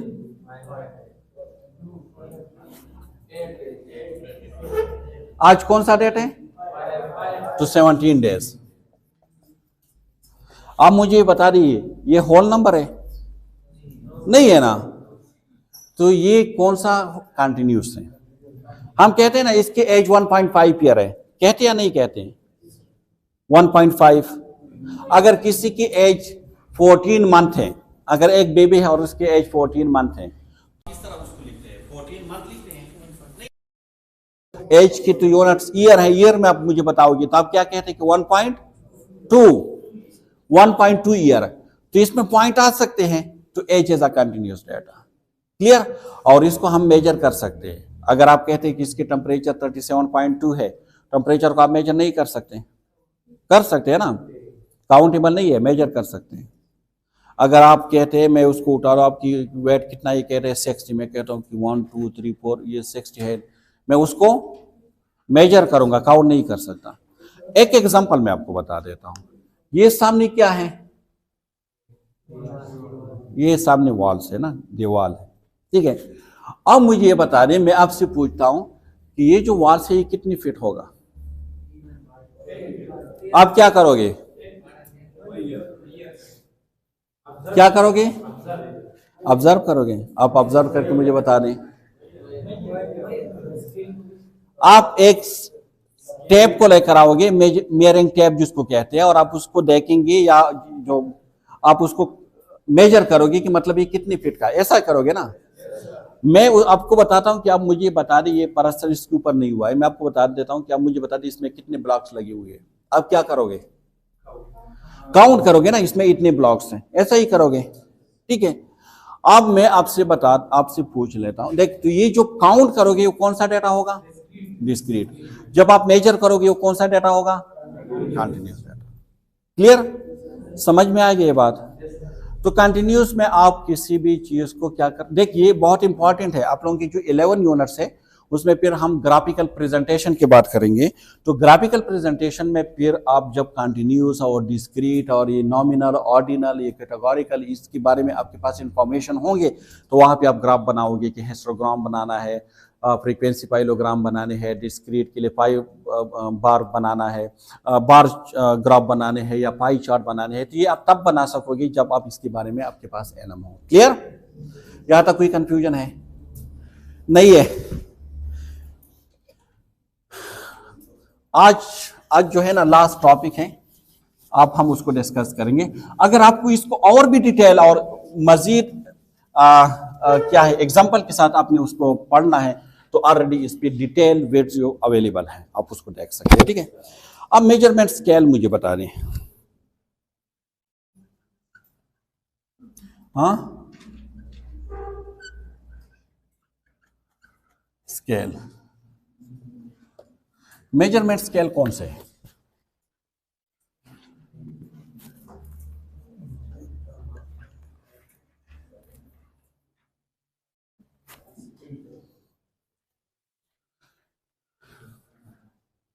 ठीक है, नॉमिनल है, ये 4 स्केल है, 4 स्केल है। नॉमिनल, इंटरवल, ऑर्डिनल,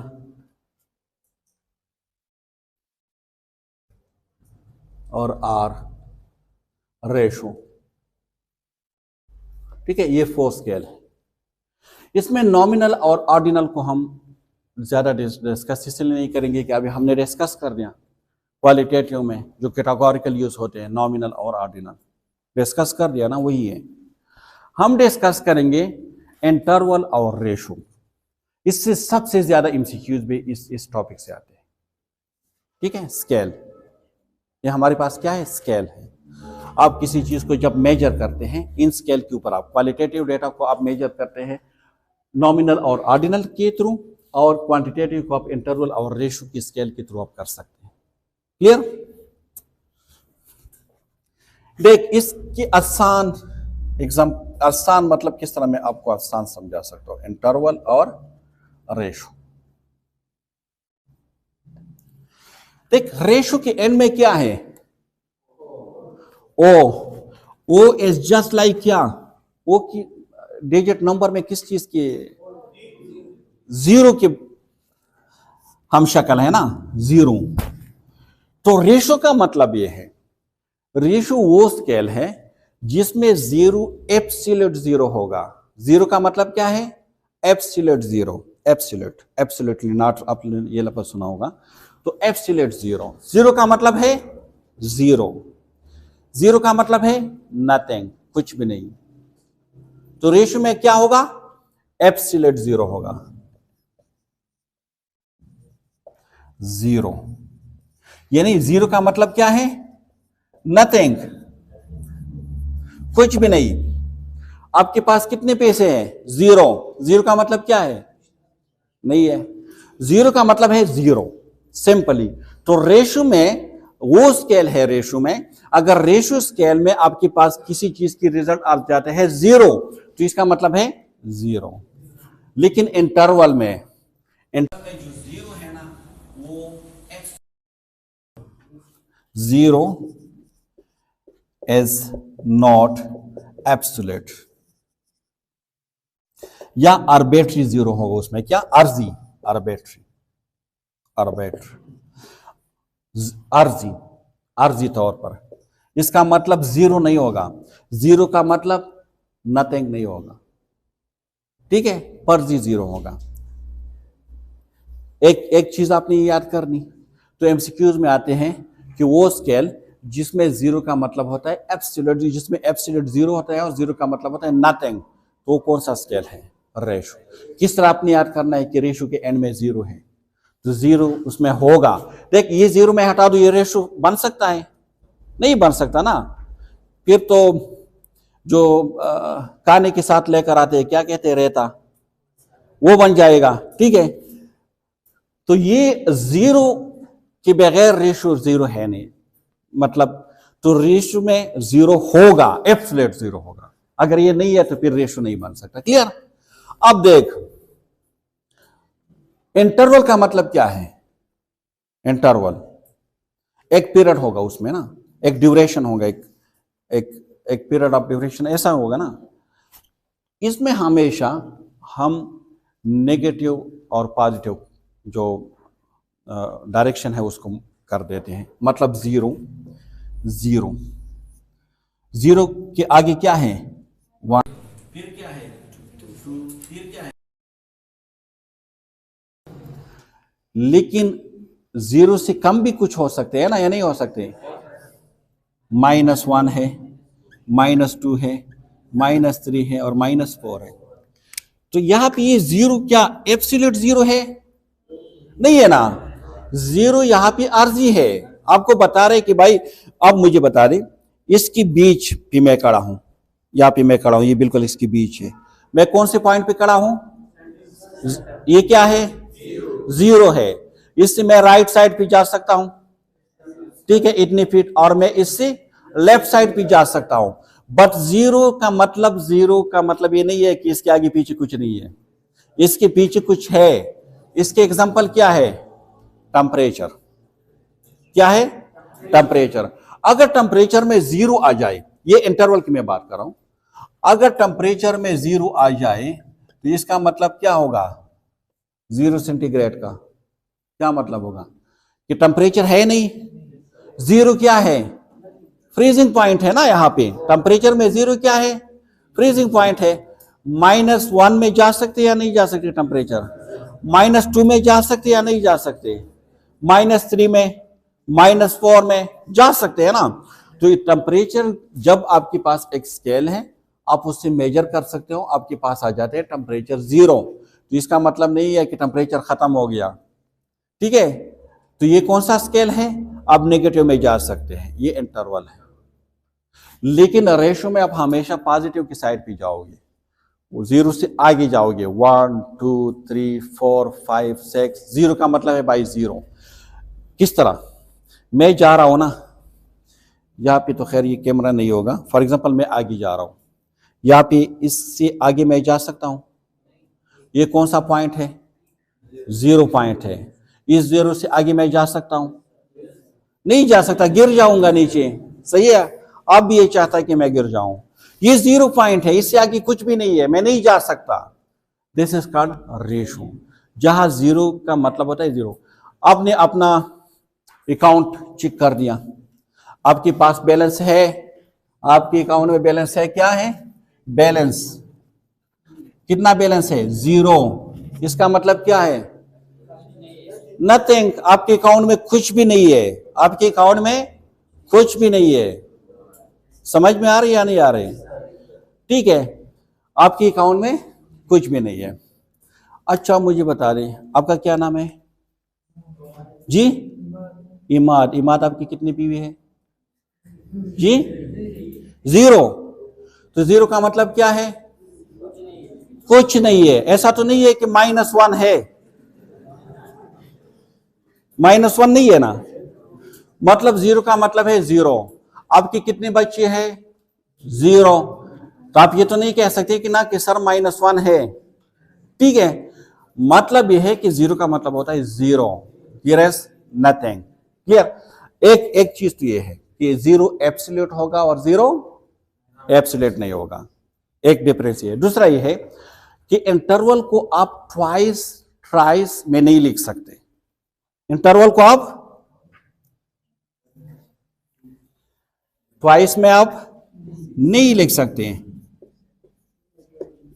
लेकिन उसको आप ट्वाइस में लिख सकते हैं। किस तरह? मैं इसके एग्जांपल बता।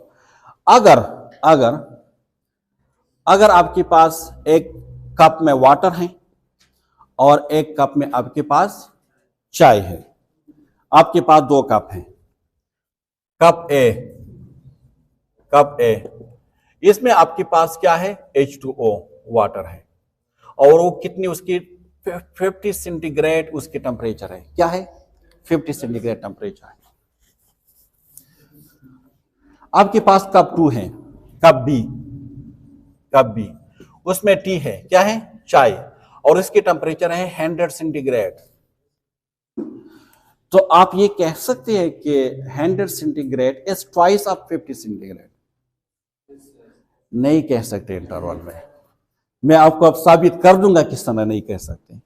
इंटरवल में आप ये बात नहीं कह सकते कि इसके डबल है, नहीं कह सकते, लेकिन रेशो में कह सकते हैं। किस तरह? आपके अकाउंट में है 50 रुपीज, आपके अकाउंट में क्या है? 50 रुपीज है, और मेरे अकाउंट में कितने हैं? 100 रुपीज है। तो मैं ये कह सकता हूं ना कि आपके अकाउंट से मेरे अकाउंट में डबल पैसे है, कह सकता हूं। तो ये तो रेशो में मैं कह सकता हूं, इंटरवल में नहीं कह सकता। क्यों? अब मुझे एक बात बता दें, आपके पास 50 रुपए हैं और मेरे पास 50 रुपए हैं, या चलो मेरे पास 50 रुपए हैं और आपके पास भी 50 रुपए हैं, इन दोनों को मैं प्लस कर देता हूं, चलो मिला देते हैं, ठीक है। अब मुझे दे दें ये 50 रुपए, मेरे पास कितने पैसे हो गए? 100 रुपए हो गए ना मेरे अकाउंट में।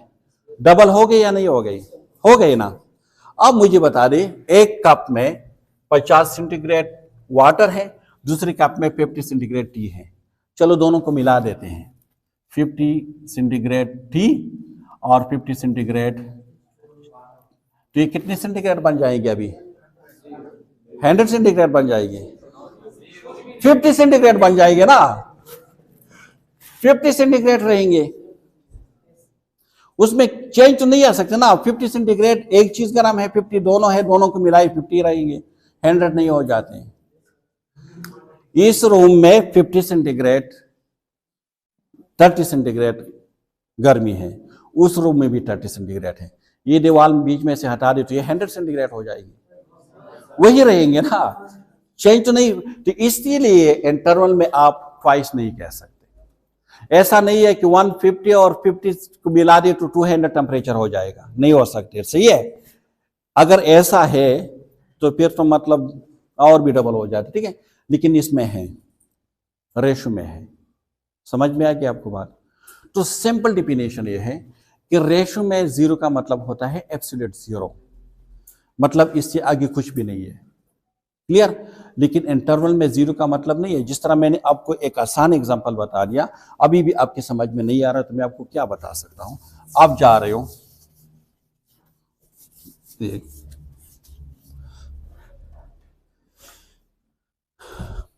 आपकी जो है ना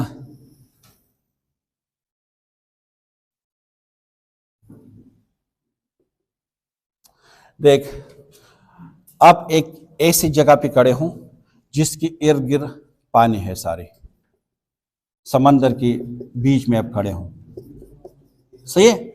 एक जजीरा है, वहां पे आप खड़े हो समंदर के बीच में। यहां जो है ना, यहां पे आप यहां पे खड़े हो, यहां पे ये आपके है 0 पॉइंट, क्या है? 0 पॉइंट। आप इस तरफ जाओगे ना 1 किलोमीटर, 2 किलोमीटर, 3 किलोमीटर तक, ये जो एरिया है ये 3 किलोमीटर है, आप इस तरफ जा सकते हो ना, ठीक है। लेकिन इस जीरो से आप पीछे भी आ सकते हो, -1 किलोमीटर आप आ सकते हो, -2 किलोमीटर आप आ सकते हो, और -3 किलोमीटर आ सकते हो। तो ये फासिला भी -3 किलोमीटर है, ठीक है। तो यहां पे जहां पे आप खड़े हो ना, इसका मतलब जीरो नहीं है, इससे आप पीछे जा सकते हो, ठीक है। सेंटर है, 0 पॉइंट है, लेकिन इससे आप आगे भी जा सकते हो, पीछे भी जा सकते हो। तो ये क्या है? इसके बीच क्या है? इंटरवल है, इंटरवल है ना। आप इसके आगे भी फासला तय कर सकते हो और पीछे भी, क्या है? इंटरवल।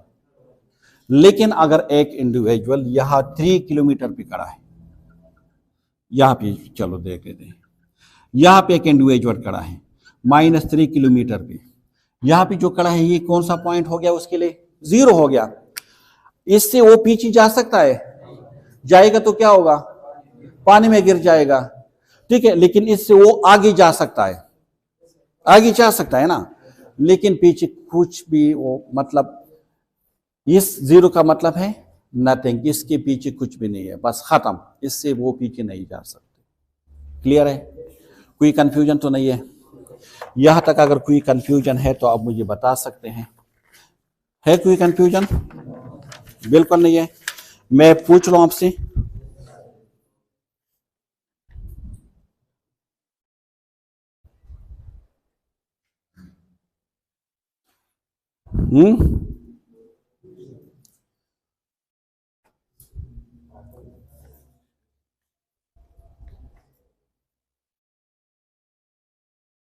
अब मुझे बता दें, एक पेशेंट है और उसके रेटिंग स्केल वो बता रहे हैं 0 से लेकर 10 तक, एक रेटिंग स्केल है, ठीक है, एक रेटिंग स्केल है। ये कौन सा डेटा होगा? ये कंटिन्यूस होगा, डिस्क्रीट होगा, इंटरवल होगा, ऑर्डिनल होगा, नॉमिनल होगा, रेशो होगा? रेशो किस तरह?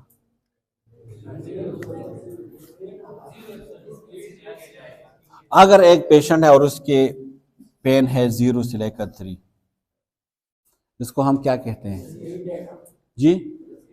इसको हम कहते हैं माइल्ड पेन। अगर 4 से 6 है तो इसको कहते हैं मॉडरेट, 7 से 10 है तो उसको कहते हैं सीवियर। तो ये कौन सा डेटा है?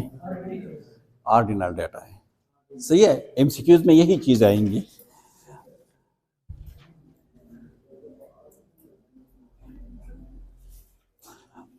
अच्छा, मुझे एक बात बता दें,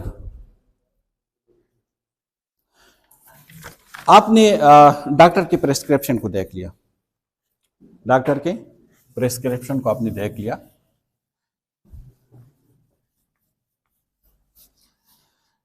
उसमें डॉक्टर कहते हैं कि इस पेशेंट को आप पैरासिटामोल दे दें। क्या दे दें? पैरासिटामोल। आप देखते हैं कि मैं रूट क्या यूज करूं, कौन सी रूट? आईवी दे दूं, आईएम दे दूं, ओरल दे दूं, क्या कौन से? तो ये आईवी, आईएम, ओरल, ये क्या है? कौन सा डेटा है? नॉमिनल है, ऑर्डिनल है, या क्या है? या रेशो है, या इंटरवल है? जी, कौन कह रहे हैं नॉमिनल है? वो अपने हाथ ऊपर करें जी। कौन कह रहे हैं ऑर्डिनल है? वो अपना हाथ ऊपर करें।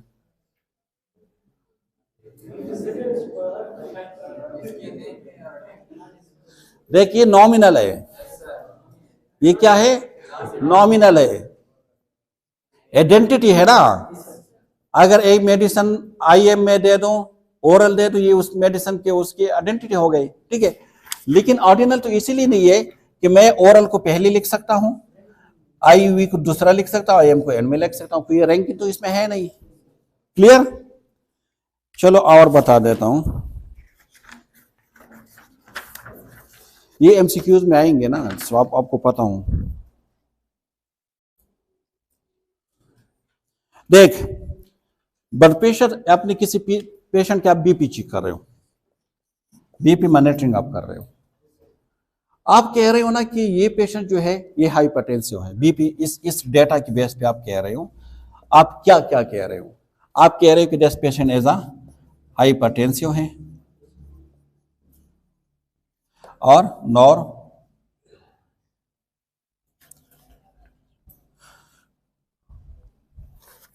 ठीक है, नॉर्मोटेंशन है। नॉर्मोटेंशन का मतलब क्या है? नॉर्मल है। ये कहते हैं कि ये पेशेंट एचटीएन है या एचटीएन नहीं है, नॉर्मल है। एक रीडिंग आपके पास, एक डेटा आपके पास ये आ जाता है, ठीक है। दूसरा डेटा आपके पास ये है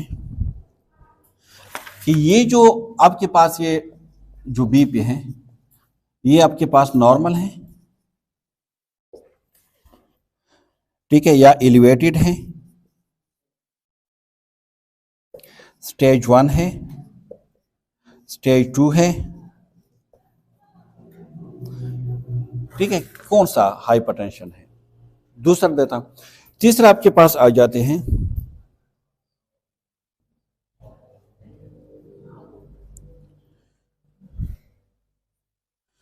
120/80। अब मुझे बता दें, इसमें nominal data, ordinal data, ratio, interval है? ये पहला वाला मुझे बता दें, पेशेंट जो है हाइपरटेंसिव है या नॉर्मल है? जी, नॉमिनल, वेरी गुड। क्योंकि आपने उसको आइडेंटिफाई किया कि ये पेशेंट नॉर्मल है या हाइपरटेंसिव है। और दूसरा क्या, इसमें कोई रैंक नहीं है, मैं नॉर्मोटेंशन यहां पे लिख सकता हूं और हाइपरटेंशन वहां पे भी लिख सकता हूं। सही है? यस नो की बात हो रही है ना, यस नो। तो यस नो क्या था? नॉमिनल डेटा था। ये कह रहे कि नॉर्मल है, एलिवेटेड है, या स्टेज 1 है, या स्टेज 2 है, कौन सा डेटा है? ऑर्डिनल है। क्यों? एक तो कैटेगरीज है, दूसरा उसमें एक रैंक है, ठीक है। और यहां ये 120/80, इसका मतलब क्या है? क्वांटिटेटिव तो है, लेकिन क्वांटिटेटिव में इंटरवल है या रेशो है? रेशो है, ठीक है। 120 कि पीछे आप आओगे ना तो आप नॉर्मल नहीं रहोगे, हाइपोटेंशन में आप चले जाओगे। इस जीरो की इसकी वैल्यू है, क्लियर। तो ये it was about the data and data management, ठीक है, और डेटा की जो डिफरेंट टाइप थी। So now if you have any questions you can ask me now, and you can also ask in the comment section. I will try to answer timely. Thank you so much for listening me and watching me.